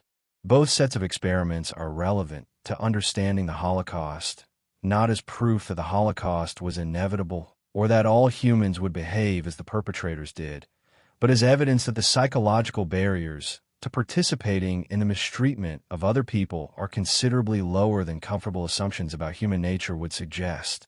The perpetrators of the Holocaust were not a special category of human being. They were human beings in a specific institutional context. That context is the subject of the most important moral lessons of the Holocaust. And speaking of the specific institutional context that shaped perpetrator behavior, let's discuss something about a specific institutional category that is Fact 45. The death camps had their own SS-run post offices, canteens, and recreational facilities for guard personnel. The concentration and death camps of the Nazi system were, from the perspective of the SS personnel who administered and guarded them, workplaces. And like any workplace that required personnel to live on-site or near-site for extended periods, they had institutional infrastructure to support that personnel. This infrastructure included post offices, canteens, recreational facilities, and in some cases cultural programming. The mundane normality of the institutional support infrastructure of the death camps is one of the details that most consistently disturbs people when they encounter it, because it communicates more clearly than almost anything else the degree to which the killing system was integrated into the normal functioning of the German institutional world. The post offices at the camps allowed SS personnel to send and receive mail through normal German postal channels. SS men sent letters home to their families from addresses adjacent to gas chambers and crematoria. They received packages of food and personal items. They sent birthday greetings. The postal infrastructure connected them to the normal social world of Germany in a continuous way, allowing them to maintain their ordinary personal lives and relationships while conducting their duties at the camp. The canteens provided food, beer, and tobacco to SS personnel at subsidized rates. They were staffed by prisoner labor. They operated on normal commercial canteen lines, with menus and prices. Personnel came in after shifts, ate, drank, and socialized in the way that workers at any institutional setting might do at the end of a working day. Some camps had sports facilities. Auschwitz had the swimming pool we discussed in previous videos. Personnel organized football matches. Musical entertainment was arranged. The social life of the SS community at and around the camps was organized with the same institutional attention that any employer might give to the welfare and morale of residential workers. This institutional normalcy coexisted in the same physical space as industrial murder. The men who played football in the afternoon had been supervising selections and gas chamber operations in the morning. The discontinuity between these two realities was maintained through the same psychological compartmentalization that characterized every aspect of the perpetrator's functioning. And speaking of the specific ways in which perpetrators maintain their psychological functioning, let's discuss something about the post-war lives of those who survived and were not prosecuted. Fact 46. Klaus Barbie, the Gestapo chief of Lyon who tortured and deported thousands, was recruited as a U.S. Army intelligence asset after the war and protected from French justice for 35 years. Klaus Barbie served as the Gestapo chief in Lyon, France, from 1942 to 1944. In this role, he was directly responsible for the torture of French resistance members and the deportation of Jewish people, including the 44 children from the Azov colony who were sent to Auschwitz in April 1944. And he personally participated in the torture and death of Jean Moulin, the leader of the French resistance. He became one of the most wanted German war criminals in France after the war, known as the Butcher of Lyon. After the German defeat, Barbie was captured by American forces, and then, in a sequence that represents one of the most specific documented cases of post-war intelligence realpolitik, was recruited as an informant by the U.S. Army Counterintelligence Corps. The CIC knew about Barbie's wartime crimes. They had access to his files. They chose to use him anyway, because his knowledge of communist networks in Germany made him useful to American intelligence in the early Cold War context. The CIC actively protected him from French investigators who were searching for him.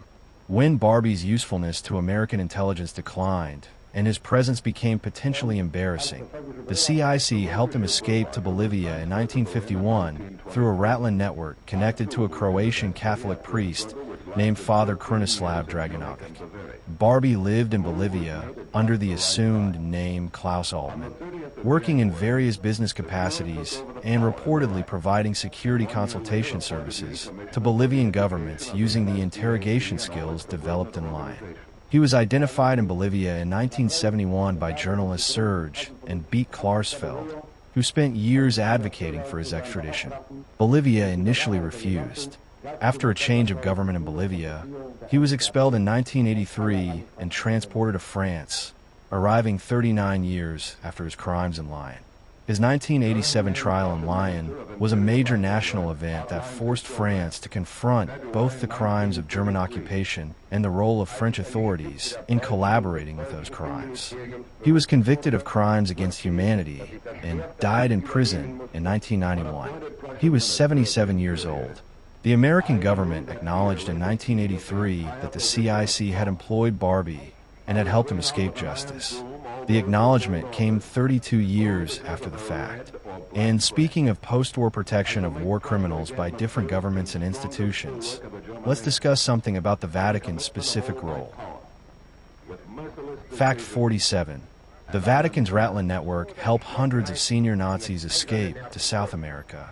And this was done with the knowledge of senior church officials, the network of escape routes that allowed senior Nazi war criminals to flee Europe after the war and reach destinations in South America, the Middle East, and elsewhere has been documented by historians including Mark Ahrens and John Loftus, who published Unholy Trinity in 1991, and by subsequent researchers who have had access to.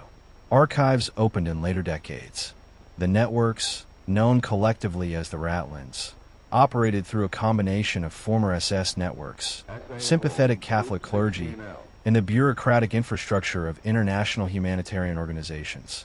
The Vatican connection to the Ratlands operated primarily through the Pontifical Commission for Assistance, a refugee assistance organization, and through the work of specific Catholic officials, including Bishop Alois Hudel, an Austrian prelate based in Rome who was openly sympathetic to certain aspects of German nationalism, and Father Krunoslav Draganovic, a Croatian Catholic priest who had been associated with the Croatian Ustasha regime and who organized the escape of both Ustasha members and other Nazi criminals after the war. Hudel provided travel documents, letters of reference, and connections to South American immigration channels for a range of individuals, including Franz Stengel, the commandant of Treblinka, Gustav Wagner, the deputy commandant of Sobibor, Eduard Roschmann, the commandant of the Riga ghetto, known as the Butcher of Riga, and Adolf Eichmann himself, who used documentation obtained through Hudel's network to reach Argentina. Hudel's involvement was extensive and documented, and he later wrote about it in his memoirs without apparent remorse. The question of how much senior Vatican officials knew about the Ratland operations that were being conducted through Vatican-affiliated institutions and personnel is a matter of ongoing historical debate. Some historians argue that the operations occurred below the level of senior Vatican awareness. Others argue that the Vatican's information networks were sufficiently developed that significant operations conducted by Vatican-affiliated personnel could not have escaped senior attention. Documents released for Vatican archives in more recent years have not settled this debate to the satisfaction of all historians. What is not debated is the scale of the escape operations and the centrality of Catholic institutional infrastructure to their functioning. The passports, letters, and connections that Hudel and others provided were essential to enabling the escapes of individuals who would otherwise have had great difficulty obtaining the travel documents they needed. And speaking of the post-war fate of major figures and the varying degrees of accountability they faced, let's discuss something about the broader pattern of West German denazification. Fact 48.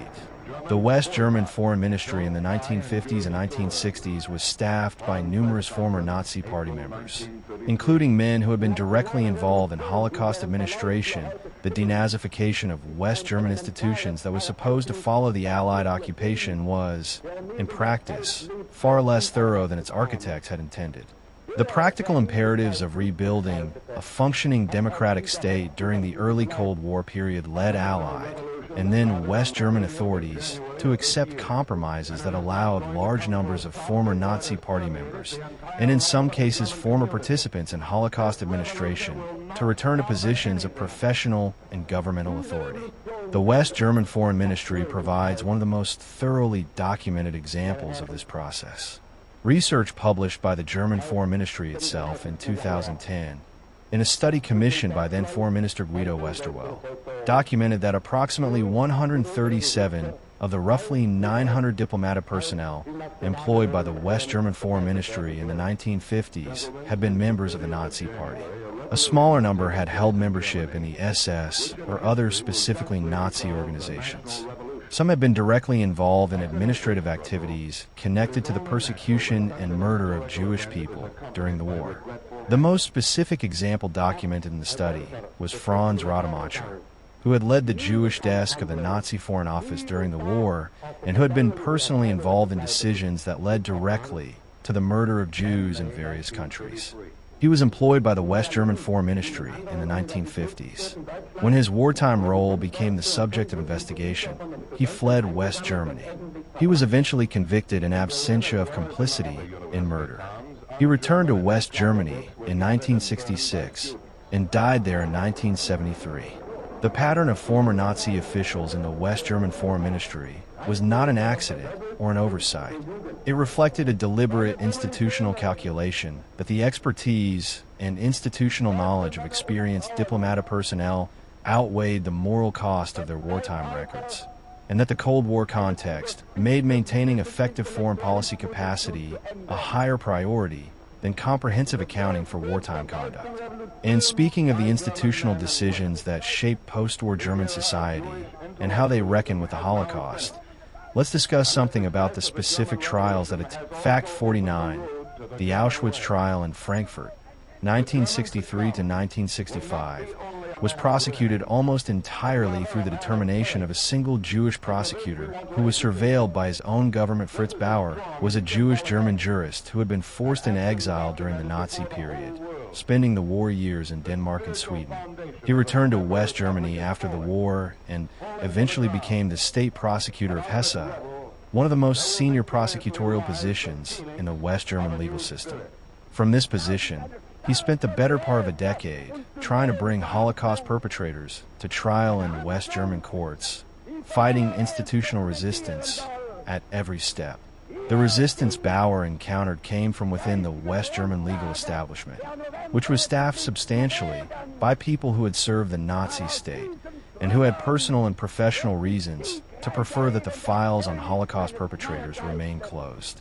The investigation of Holocaust crimes by West German courts was consistently under-prioritized by officials who found procedural reasons to delay or limit proceedings. Cases that should have been straightforward, given the documentary evidence, were stalled. Witnesses were not located. Perpetrators who were known to be living quietly in West Germany were not sought. Bauer knew he was operating in a compromised environment. He famously said that when he left his office and entered the street, he entered enemy territory. He passed intelligence about Eichmann's location in Argentina to Israeli authorities rather than to German intelligence, because he did not trust his own colleagues not to warn Eichmann. This assessment of his own institutional environment was correct. Documents subsequently revealed that the West German Domestic Intelligence Service, the BFV, was indeed monitoring Bauer, concerned about his investigation Despite these conditions, Bauer persisted. The Auschwitz trial, formerly the first Frankfurt Auschwitz trial, prosecuted 22 former Auschwitz personnel between 1963 and 1965, resulting in 17 convictions. The trials were covered extensively in the West German press and contributed to a public reckoning with a Nazi period that had been largely suppressed in the preceding 15 years. Bauer died in 1968, under circumstances officially ruled accidental but considered suspicious by some colleagues. He had spent his career investigating the Holocaust implementation in the face of institutional opposition from state apparatus that had integrated many of that implementation's participants. And speaking of the specific institutional integration of former Holocaust personnel into post-war professional and political life, let's discuss a case that demonstrates the scale of what acceptance of this integration required. Fact 50. The word Holocaust was not commonly used to describe the genocide until the late 1970s. Before that, other terms were more common, including Churban in Yiddish. The word Holocaust, which now functions as the primary English language term for the genocide of European Jews, was not in widespread use as a descriptor for that event until the late 1970s. The term's current universal familiarity dates largely from the American television miniseries Holocaust, broadcast in 1978, which exposed the history to a mass television audience, and, particularly in West Germany, where it was broadcast in 1979 and watched by approximately 20 million people, prompted the kind of public reckoning with the Nazi past that institutional processes had failed to produce. Before the late 1970s, the event was described in various ways by different communities and in different languages. The Hebrew term Shoah, meaning catastrophe or destruction, had been used by Jewish communities in the immediate post-war period. The Yiddish term Churban or Herban, meaning destruction, connected the genocide to the earlier destructions of the Temple in Jerusalem and carried theological resonance for Yiddish-speaking survivor communities. English-language historical and journalistic accounts used phrases like Nazi atrocities, German mass murder, and the destruction of European Jewry without settling on a single term. The word Holocaust itself, which refers etymologically to a burnt offering, has been criticized by some scholars and survivors as inappropriate for an atrocity that was not a religious offering and that the victims did not consent to in any sense that the word offering implies.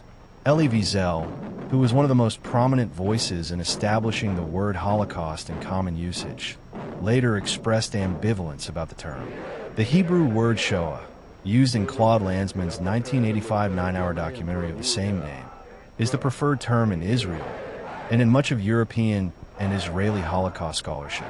The linguistic history of how the genocide came to be named, and the debates about which name is most appropriate and most honest, is itself a small but specific dimension of the broader history of how survivors, scholars, and the societies that inherited this history have worked to find language adequate to what occurred.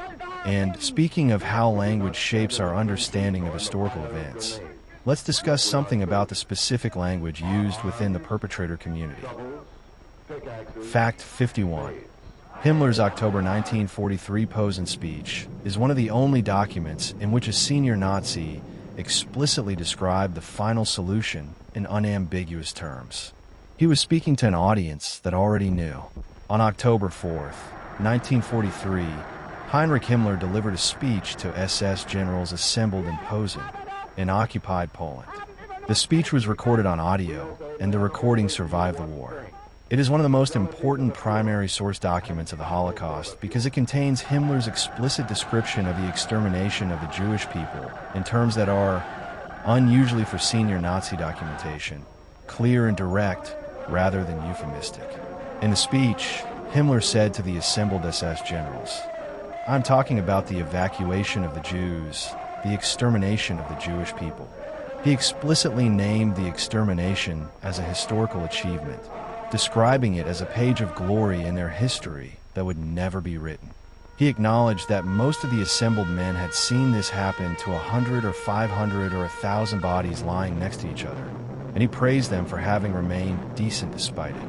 He was not revealing a secret. He was addressing men who were themselves senior administrators of the program. He was describing, He was making a speech about the shared burden of a shared project. This speech is one of the most frequently cited pieces of evidence in Holocaust documentation precisely because of its explicit character. In the vast documentary record of the Third Reich, which is characterized by euphemism and administrative indirection, the Posen speech stands out as a document in which the reality of what was happening was described with relative directness by someone in a position to know and to speak with authority. The speech also tells us something about the audience. Himmler was not warning the assembled generals that they were about to be told something they did not know. He was speaking to the shared experience of men who had all been involved in various ways in the program he was describing. The explicit language was appropriate for this audience because they were already fully informed. The secrecy of the final solution was maintained for external audiences. Among those who administered it, it could be discussed. And speaking of what the administrators of the final solution knew and said and wrote about what they were doing, let's discuss something about the specific documentary trail they left. Fact 52.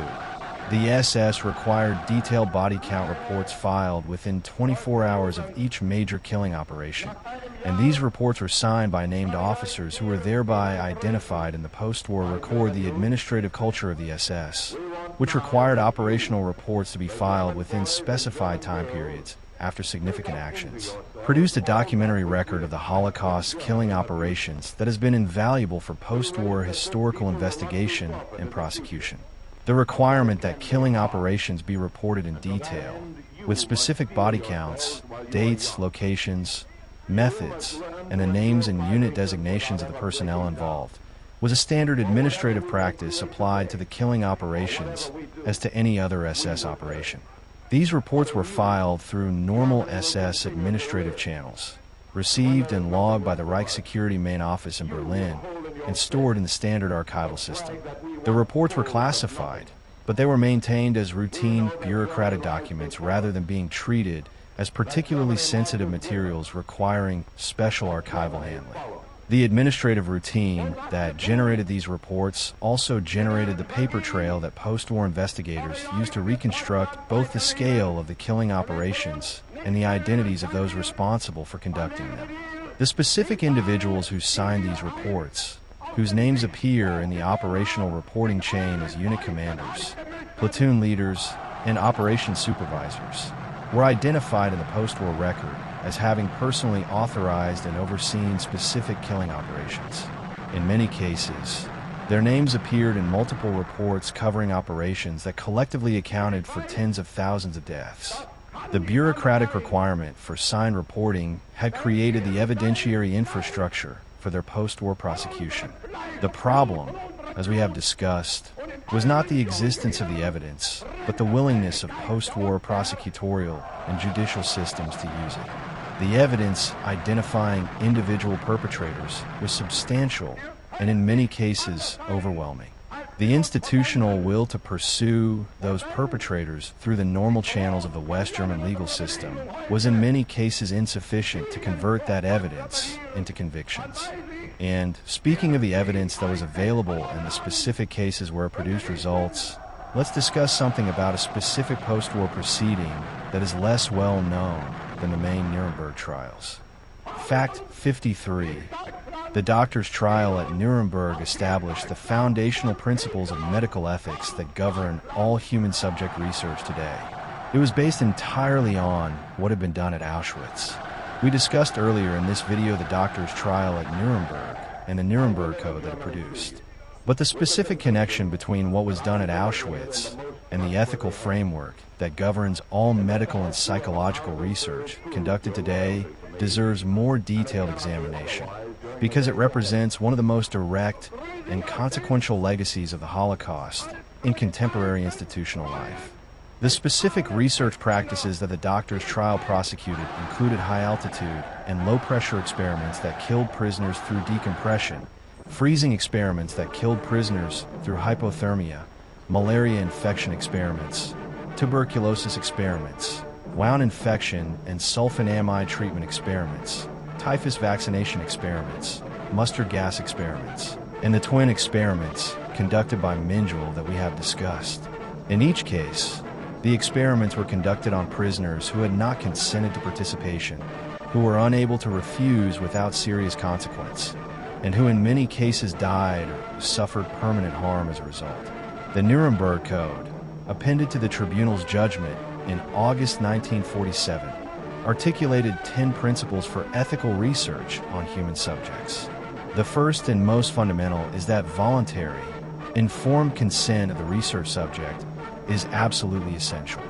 The following principles address the requirement that experiments serve legitimate scientific purposes, that unnecessary harm be avoided, that experiments be conducted by qualified personnel, and that subjects retain the right to withdraw from participation at any time. Every institutional review board that reviews research proposals involving human subjects at any university, hospital, or research institution in the world today operates within a framework derived from the Nuremberg Code and its successor documents, primarily the Declaration of Helsinki adopted by the World Medical Association in 1964.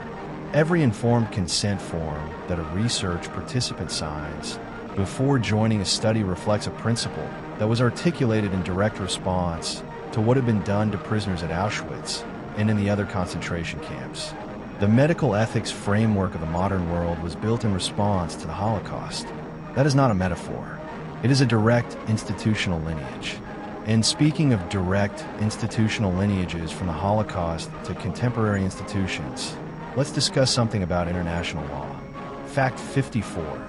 The International Criminal Court, established in 2002, exists because of precedents established at Nuremberg to address exactly the kind of crimes the Nazis committed. The International Criminal Court, established by the Rome Statute of 1998 and beginning operations in 2002, is the permanent international court with jurisdiction over genocide, crimes against humanity, and war crimes. It represents the institutional maturation of principles first articulated in the Nuremberg trials in 1945 and 1946, applied to a global jurisdiction and supported by a permanent treaty-based institutional structure rather than the ad hoc arrangements that characterized Nuremberg. The specific legal categories that define the ICC's jurisdiction derive directly from the Nuremberg proceedings. The crime of genocide was defined in the Genocide Convention of 1948, adopted by the United Nations General Assembly in the direct aftermath of Nuremberg, and reflects the specific experience of the Holocaust. The crime of crimes against humanity, which the Nuremberg Charter first articulated as a category of international criminal law, is incorporated into the Rome Statute with elaborations that address the specific types of conduct, including systematic murder, extermination, deportation, and other inhumane acts that characterize the Holocaust. The principle that individuals can be held criminally accountable before an international court for crimes committed in the context of state policy, regardless of their official position or the orders they received, was established at Nuremberg.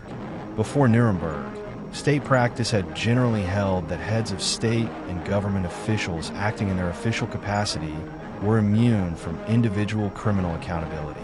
The Nuremberg Charter and the tribunal's judgments rejected this immunity, establishing that the commission of crimes against humanity is an individual criminal act regardless of the institutional framework within which it occurs. The International Criminal Court has, since its establishment, prosecuted cases from the Democratic Republic of Congo, Uganda, Sudan, Kenya, and other countries. Its jurisdiction and effectiveness remain contested, and major powers including the United States, Russia, and China have not ratified the Rome Statute. But its existence as a permanent institution of international criminal accountability is a direct legacy of the decision made at Nuremberg to create legal accountability for genocide and crimes against humanity. And speaking of accountability and its limits, let's discuss something about the cases where accountability has come far later than expected. Fact 55. German courts were still convicting concentration camp guards into their 90s in the 2010s, using a legal theory first applied in the Demyanjuk case in 2011. John Demyanjuk, a former Ukrainian who had immigrated to the United States and worked as an auto mechanic in Ohio, was convicted by a Munich court of being an accessory to the murder of approximately 28,000 people at the Sobibor death camp. He was 89 years old at the time of his conviction. He died before his appeal was concluded, meaning his conviction was formally vacated under German law. But the legal theory his case established opened a path for subsequent prosecutions. The Demyanya case was significant because the court held that anyone who served as a guard at a death camp, whose primary function was killing, was guilty of accessory to murder, even if specific individual acts of killing by that guard could not be proven. Mere presence and participation in the camp's functioning was sufficient for criminal liability. This legal theory had been controversial in earlier German Holocaust prosecutions, which had typically required evidence of specific individual acts of killing to support conviction. Applying this theory, German prosecutors identified a number of surviving former concentration camp personnel, all of them in their late 80s or 90s, and brought cases against them. Oskar Groening, who had served as an SS bookkeeper at Auschwitz, documenting the currency and valuables taken from arriving prisoners and sending the proceeds to Berlin, was convicted of accessory to murder in 2015. He was 93 years old. He had spoken publicly about his Auschwitz service in earlier years in an effort to counter Holocaust denial, acknowledging what he had seen and what had been done at the camp.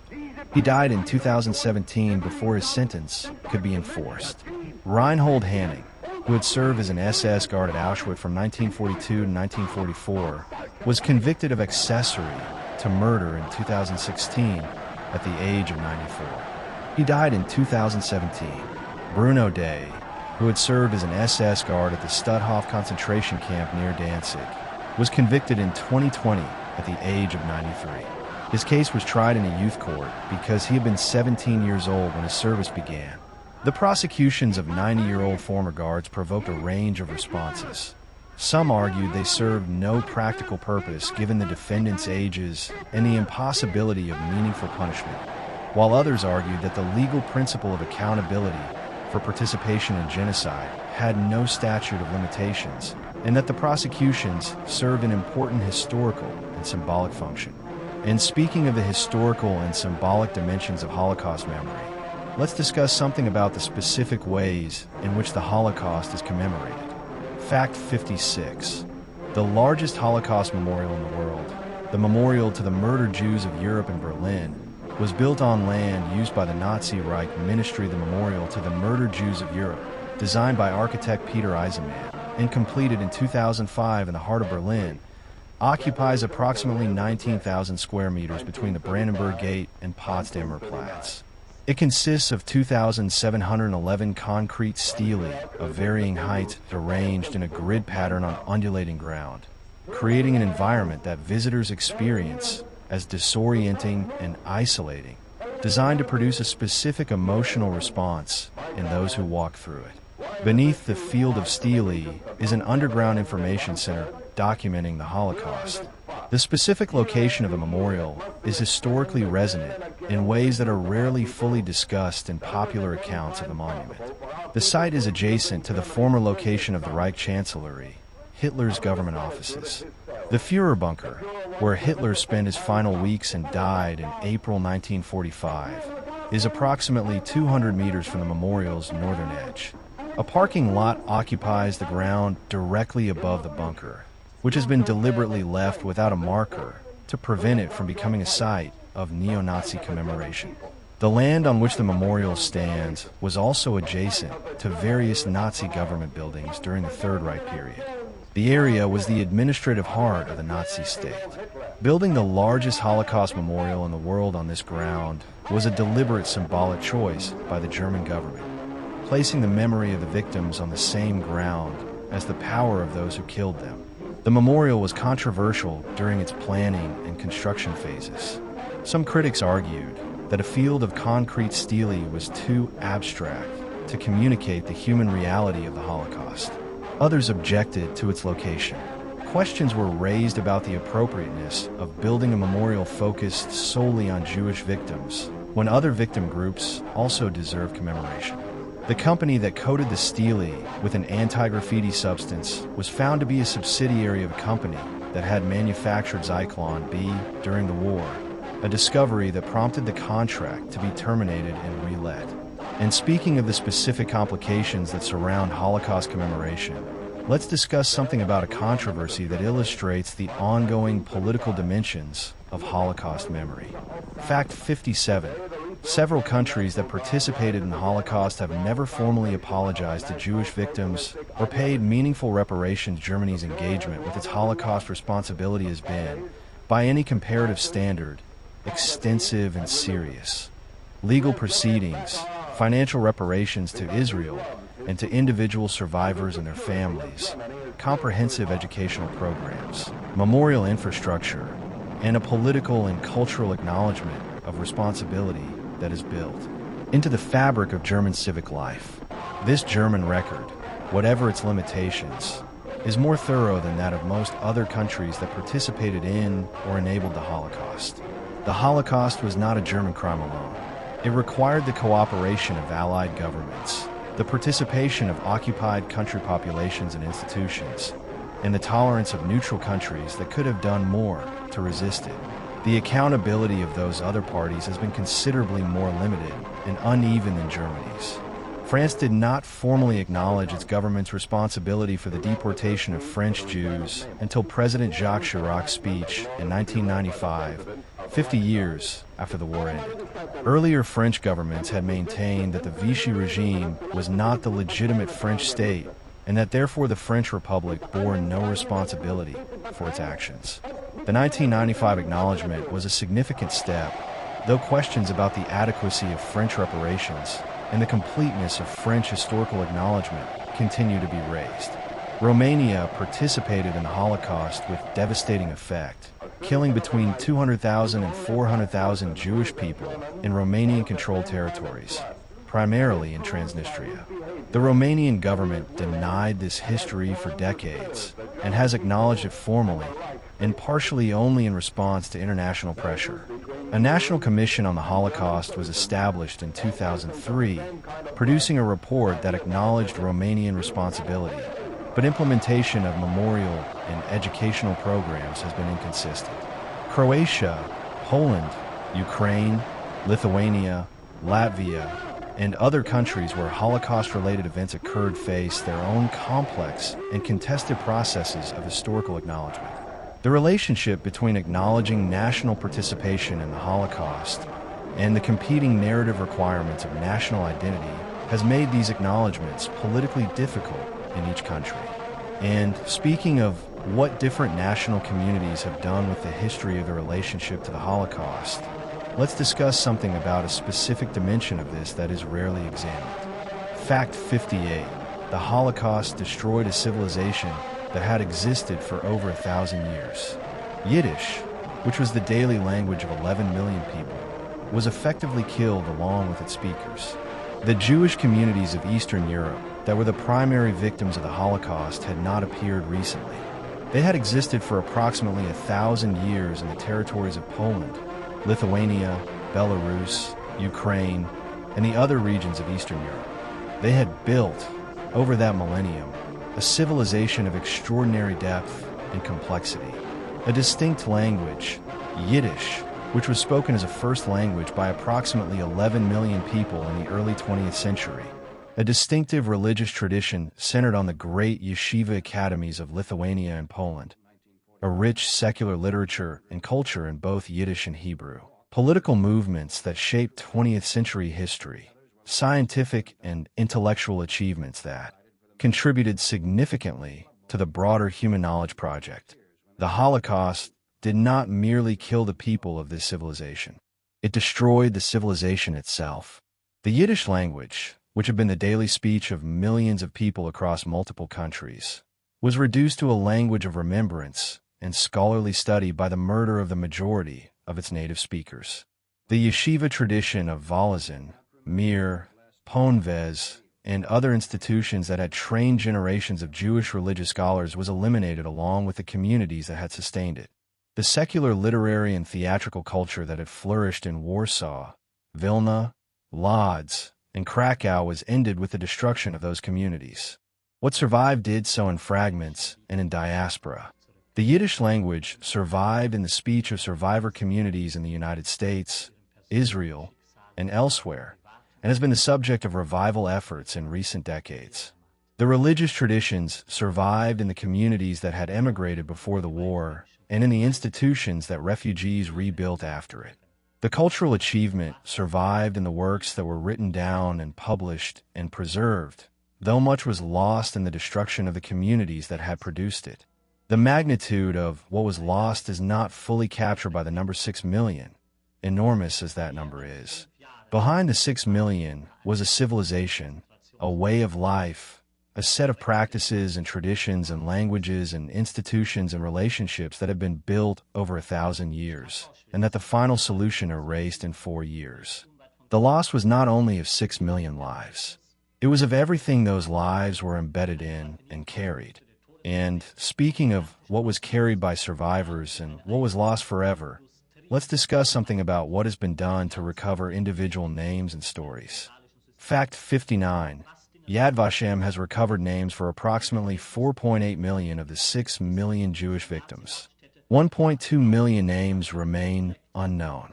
Yad Vashem, the World Holocaust Remembrance Center in Jerusalem, established in 1953 by an act of the Israeli Knesset, maintains the most comprehensive effort ever undertaken to restore the individual identities of Holocaust victims.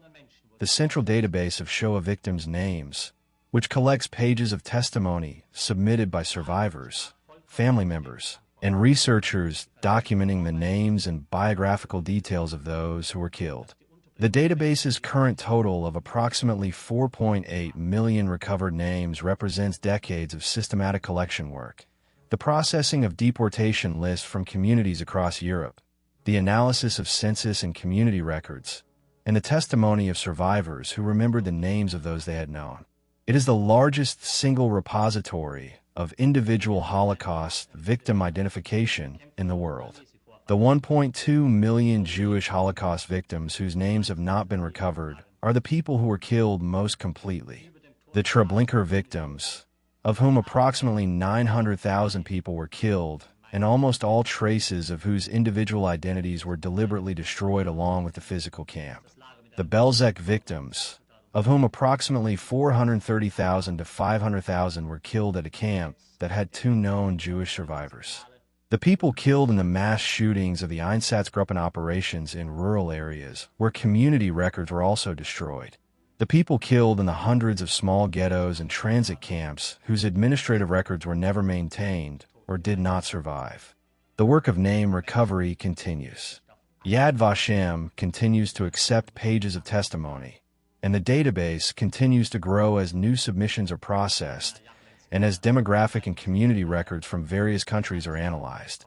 The goal of eventually recovering all 6 million names, while recognized as aspirational rather than achievable, reflects the moral commitment expressed by Yad Vashem's founding legislation. Each victim's name is a universe, and the recovery of each name is an act of justice against the erasure that the final solution intended. And speaking of the moral obligations created by this history and how they are expressed in different contexts, let's discuss something about the specific obligations created by Holocaust history for contemporary societies. Fact 60. Holocaust denial is now a criminal offense in 17 countries, and the legal framework for these laws was developed specifically in response to the reemergence of Nazi ideology after the war. The criminalization of Holocaust denial in a significant number of countries represents a specific policy response to a specific historical phenomenon: the deliberate falsification of the historical record of the Holocaust for the purpose of rehabilitating Nazi ideology and anti-Semitism.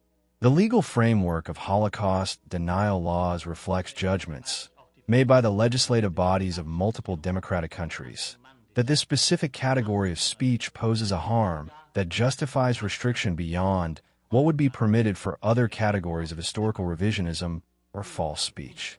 Germany's law, paragraph 130 of the Criminal Code prohibiting Volksverhetzung or incitement to hatred, has been applied to Holocaust denial since the 1980s. Austria, Belgium, France, the Netherlands, Switzerland, Israel, and other countries have similar laws of varying scope and application. The laws generally require that the denial be public, that it concerned crimes established at the Nuremberg Tribunal, and in some formulations that it be made with intent to incite hatred or discrimination.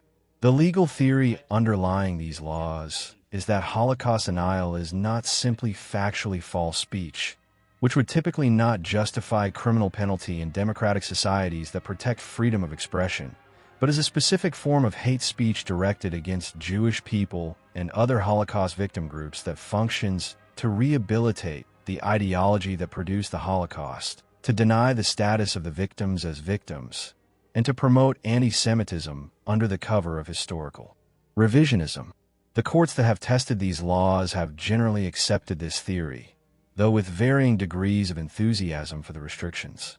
The debate about Holocaust denial laws outside Europe, particularly in the United States, where the First Amendment provides very broad protection for even demonstrably false speech, reflects genuine disagreement about how to balance free expression values against the specific harms that Holocaust denial causes. American courts have consistently held that false speech, including Holocaust denial, does not lose First Amendment protection on the grounds of its falsity or its harmfulness to specific groups. The debate remains ongoing. And speaking of the ongoing nature of debates about Holocaust memory and its implications, let's discuss something about the specific contemporary relevance of what we have discussed tonight. Fact 61. The mechanisms that made the Holocaust possible, bureaucratic normalization, authority compliance, dehumanization, are present in every modern society and have been identified in multiple other contexts. We have spent this video documenting 80 specific, bizarre, disturbing facts about the final solution. But the most important fact has been implicit throughout, and it deserves to be stated directly. The Holocaust did not require special people. It required ordinary people in a specific institutional context with specific conditions. The bureaucratic normalization that allowed German civil servants to process deportation paperwork as routine administrative work is not a German cultural pathology. It is a human institutional phenomenon that has been documented in multiple organizational contexts. The authority compliance that led ordinary men in the Einsatzgruppen and in the police battalions to participate in mass killing when instructed to do so by legitimate authority figures is not a German psychological trait. It is the phenomenon that Stanley Milgram demonstrated experimentally with American university students in the 1960s. The dehumanization that made the killings psychologically manageable for perpetrators, the systematic linguistic and cultural practices that represented Jewish people as less than fully human and therefore as appropriate targets for treatment that would be clearly wrong if directed at persons, is not a feature of German anti-Semitism specifically. It is a feature of every genocidal process that has been documented, applied to different target groups in different contexts, but operating through the same mechanism in each case. The institutional indifference that allowed the International Red Cross, multiple allied governments, the Vatican, the Swiss banking system, and numerous other institutions to continue their normal operations while the Holocaust was occurring and to prioritize those operations over the urgent demands of the genocide's victims is not a mid-century moral failure specific to European civilization. It is the standard human institutional response to inconvenient moral demands that would require costly action. The construction of reasons why the immediate institutional priority must take precedence. The management of information about what is actually happening. The postponement of accountability to a future that never arrives. And speaking of that institutional response, and what it produced, and what it continues to produce, let's discuss something about how the history of the final solution relates to the present moment. Fact 62. The Genocide Convention of 1948 was specifically designed to prevent future Holocausts. It has been invoked in multiple subsequent genocides where it did not prevent the killing. The Convention on the Prevention and Punishment of the Crime of Genocide, adopted by the United Nations General Assembly on December 9, 1948, was the direct legislative response of the international community to the Holocaust. It defined genocide in specific legal terms, made it an international crime, and established obligations for member states to prevent and punish it. It was adopted one day before the Universal Declaration of Human Rights, with the explicit understanding that the Holocaust represented the catastrophic failure of international norms and institutions that the new post-war order was designed to prevent from recurring. The Genocide Convention has been ratified by 152 countries. It defines genocide as acts committed with intent to destroy, in whole or in part, a national, ethnical, racial, or religious group, and specifies 5 categories of acts that constitute genocide when committed with this intent: killing members of the group, causing serious bodily or mental harm, deliberately inflicting conditions of life calculated to destroy the group, imposing measures to prevent births, and forcibly transferring children. Since the convention's adoption in 1948, genocides have occurred in Cambodia between 1975 and 1979, in Bosnia in 1995, in Rwanda in 1994, and in other locations. In each case, the convention was either not invoked until after mass killing was well underway, was invoked but not acted upon, or was actively avoided through deliberate government decisions to refrain from using the word genocide because its use would trigger legal obligations to act. The United States government's deliberate avoidance of the word genocide during the Rwandan genocide of 1994, when 800,000 people were killed in approximately 100 days, is one of the most specifically documented cases of this institutional avoidance. State Department officials instructed spokespeople to use the phrase acts of genocide rather than genocide to avoid triggering the convention's obligations. The bureaucratic calibration of language to limit institutional obligation recalls the Nazi bureaucracy's euphemisms in a disturbing structural parallel.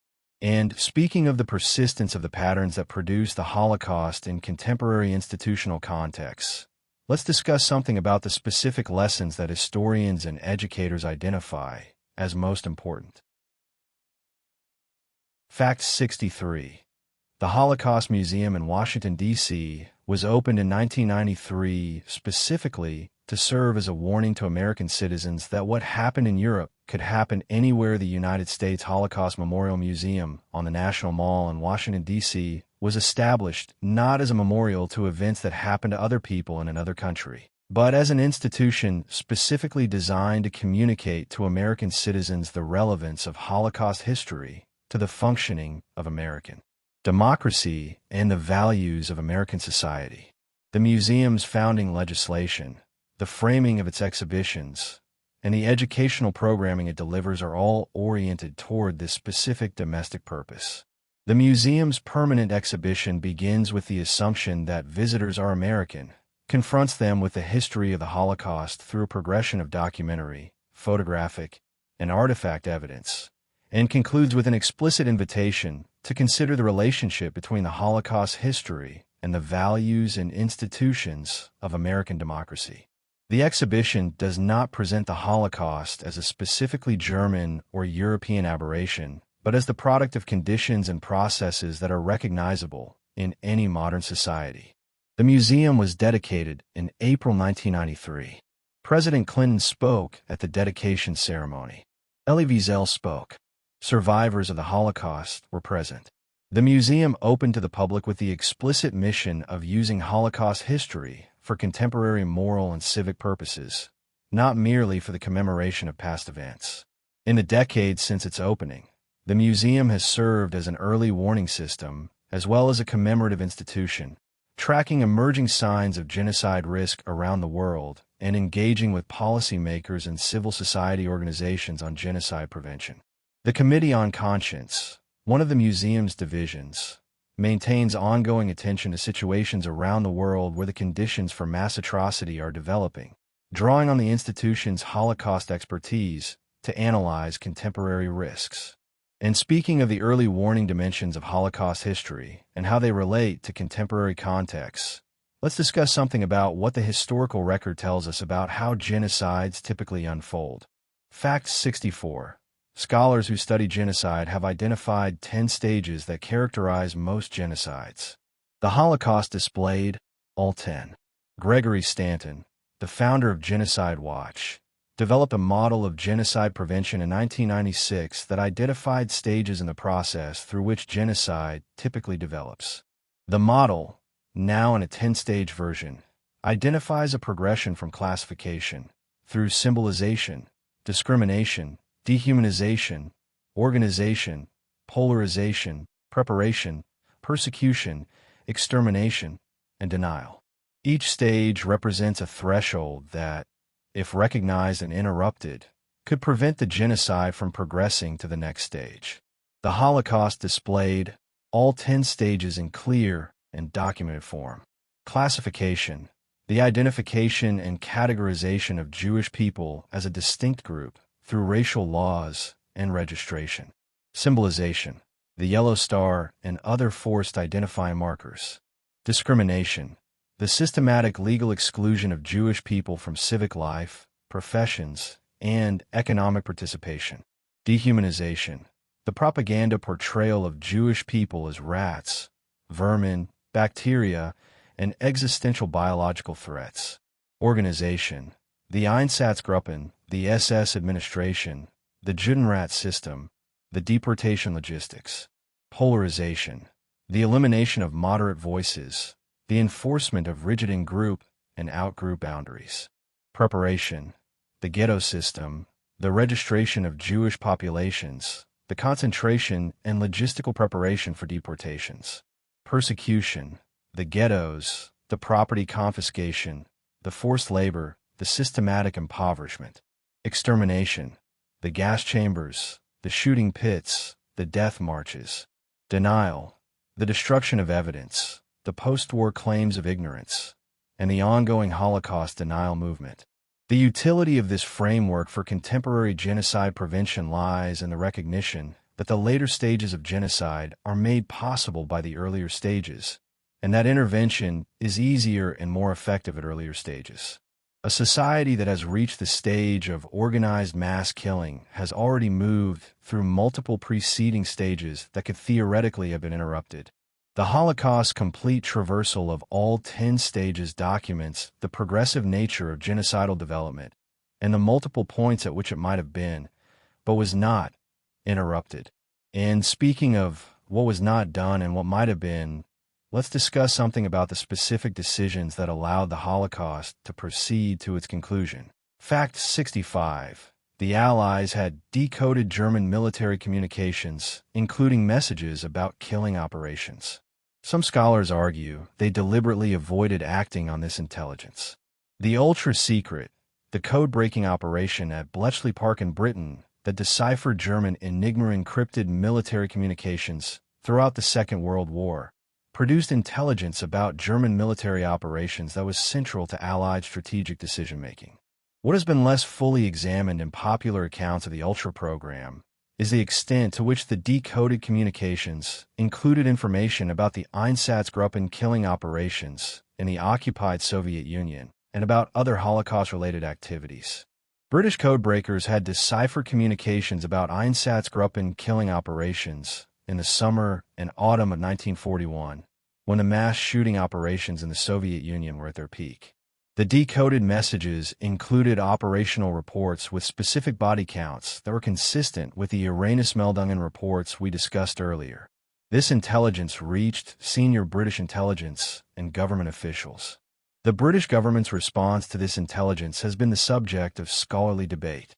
Richard Brightman, who was given access to classified British archives in the 1990s, documented in his 1998 book Official Secrets that British intelligence had detailed knowledge of the Einsatzgruppen operations based on decoded communications and had chosen not to publicize this knowledge, partly on the grounds that publicizing it would have revealed the existence and success of the Ultra program to the Germans. The decision to maintain the secrecy of the Ultra program was a genuine strategic calculation. The advantages of continued access to German communications were assessed as outweighing the benefits of publicizing any specific piece of intelligence derived from those communications. This calculation may have been strategically correct in the sense of contributing to the ultimate Allied military victory. It also meant that information about the mass killing of Jewish people in the occupied Soviet Union was withheld from public knowledge for strategic reasons. And speaking of strategic reasons that were given for an action on the Holocaust, and what those reasons reveal, let's discuss something that returns us to the specific question of what the Allies knew and when. Fact 66. President Roosevelt received a detailed report about Auschwitz in June 1944 and refused requests to bomb the rail lines. While Allied aircraft were already flying missions over the same area we have discussed in other videos, and in our previous series on Auschwitz, the question of whether Allied aircraft could and should have bombed the railway lines leading to Auschwitz or the gas chamber complexes themselves during the Hungarian deportation operations of the summer of 1944. The specific documentary record of what the American and British governments knew, when they knew it, and what decisions were made about the use of available air power is now well established. The Verbowetzler report, which described the Auschwitz complex in detail, including the gas chambers and the scale of killing, was received by the War Refugee Board, by the American State Department, and by the British government in the summer of 1944. The report reached President Roosevelt's desk. It was specific, detailed, and accurate. American Jewish organizations submitted formal requests for the bombing of the railway lines to Auschwitz. The requests were evaluated by the War Department. The official responses from both the American and British governments declined the bombing requests on military grounds, that the bombing would divert resources from conventional military targets, that precision bombing of railway lines was difficult and of uncertain effectiveness, that the overall effort to defeat Germany as quickly as possible was the most effective contribution to stopping the Holocaust. These were genuine strategic arguments that were made in good faith by officials who had other priorities and limited resources. The specific additional fact that complicates this record is that American bomber groups were conducting missions over the IG Farben-Bühne plant adjacent to Auschwitz-Birkenau during the same period. Reconnaissance photographs taken during these missions show the Auschwitz complex, the selection platform, and in some cases the columns of people being directed from the platform. The aircraft capable of bombing the rail lines or the gas chambers were already in the airspace over the target area. The bombing decision was not made on the grounds of operational impossibility. It was made on the grounds of strategic priority. Those priorities preserved the ultra-secret, focused resources on military targets, and allowed 437,000 Hungarian Jews to be deported and largely killed between May and July 1944. And speaking of the decisions made by specific people in specific moments and what those decisions produced, let's discuss something about the specific aftermath of the decisions not to intervene more actively. Fact 67. The country of Israel was established 3 years after the Holocaust ended, and the connection between the two events shaped Israeli political culture for generations. The State of Israel, proclaimed on May 14, 1948, was not the direct product of the Holocaust in any simple causal sense.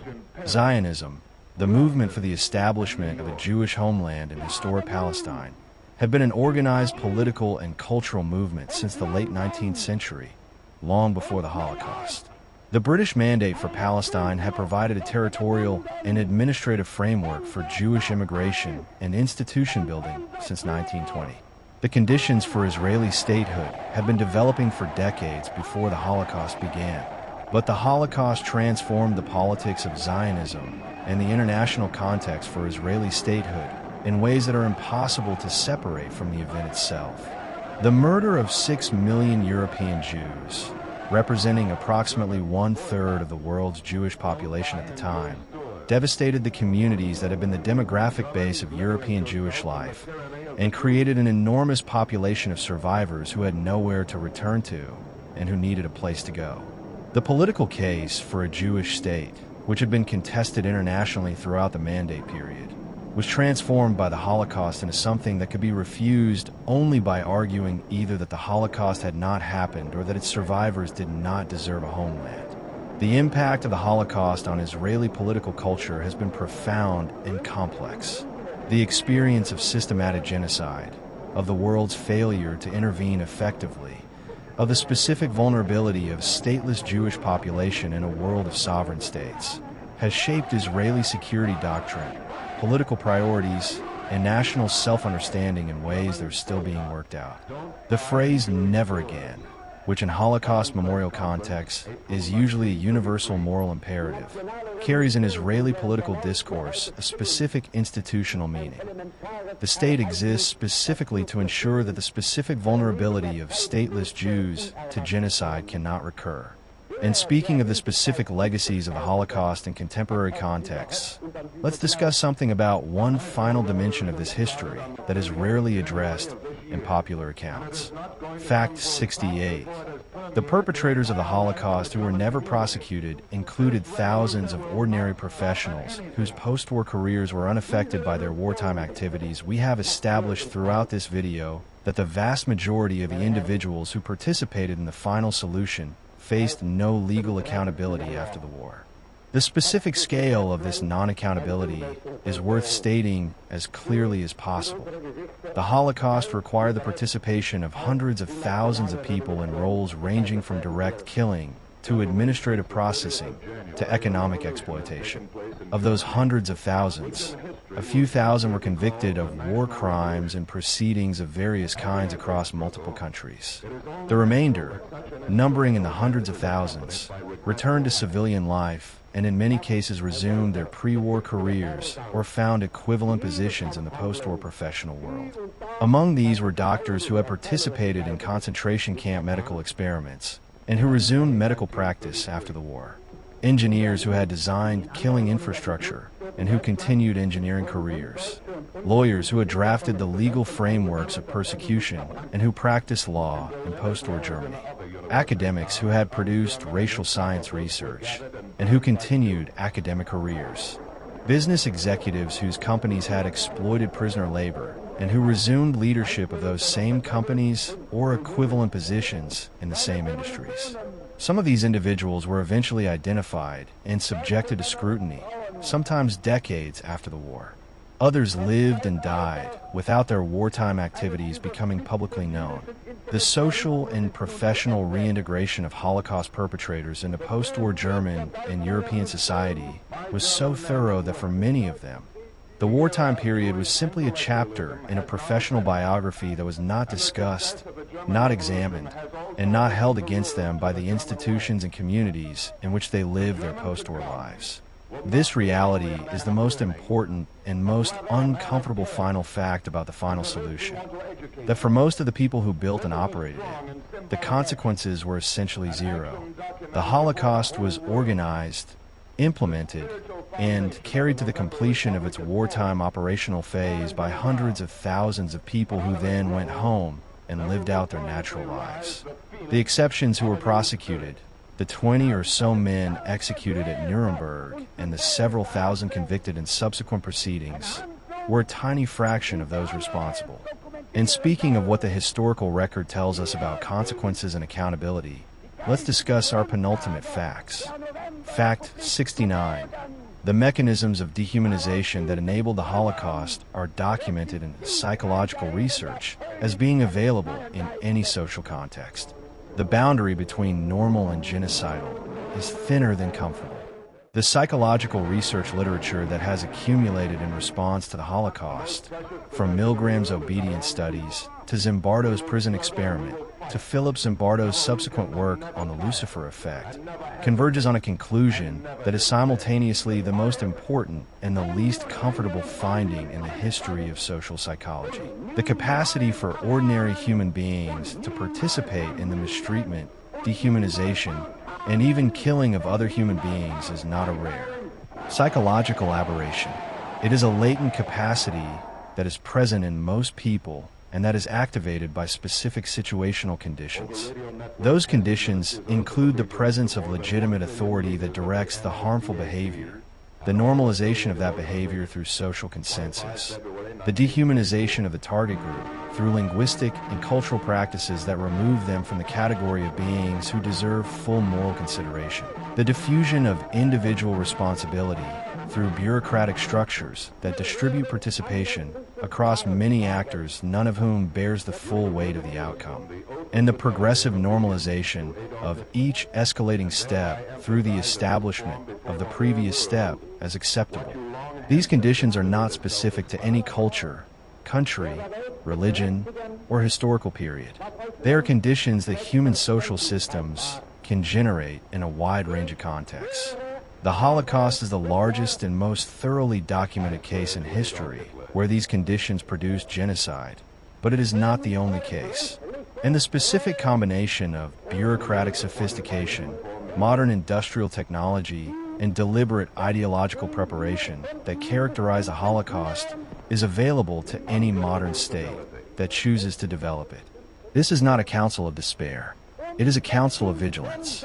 The Holocaust's most important lesson for the present is not that it happened in Germany in the 1930s and 1940s, and that this is a historical chapter we have now processed and put behind us.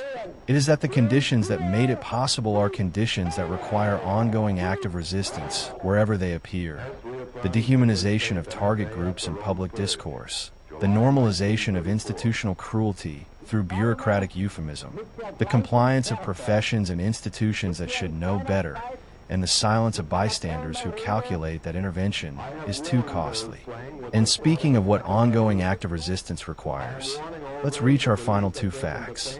Fact 70. Some Nazi war criminals whose identities were known to Western intelligence were protected because they had useful information about Soviet intelligence operations the Cold War that developed in the years immediately following the Second World War, created a specific set of incentives that shaped the post-war treatment of Nazi war criminals in ways that have been documented and that represent one of the most morally compromised chapters in American and British intelligence history. Some individuals whose wartime crimes were known to Allied intelligence services were protected from prosecution, were employed as intelligence assets, and in some cases were given new identities and resettled in Western countries, because their knowledge of Soviet military or intelligence operations was considered valuable enough to outweigh the moral cost of protecting war criminals. The scale and scope of this practice has been documented in declassified records from the CIA, the Army Intelligence Services, the FBI, and British intelligence services. The documents reveal a pattern of deliberate decisions to prioritize Cold War intelligence utility over Holocaust accountability, made at senior levels of multiple government agencies across the United States and Britain in the late 1940s and 1950s. Klaus Barbie, whom we discussed earlier, is the most publicly known case. But he was not exceptional.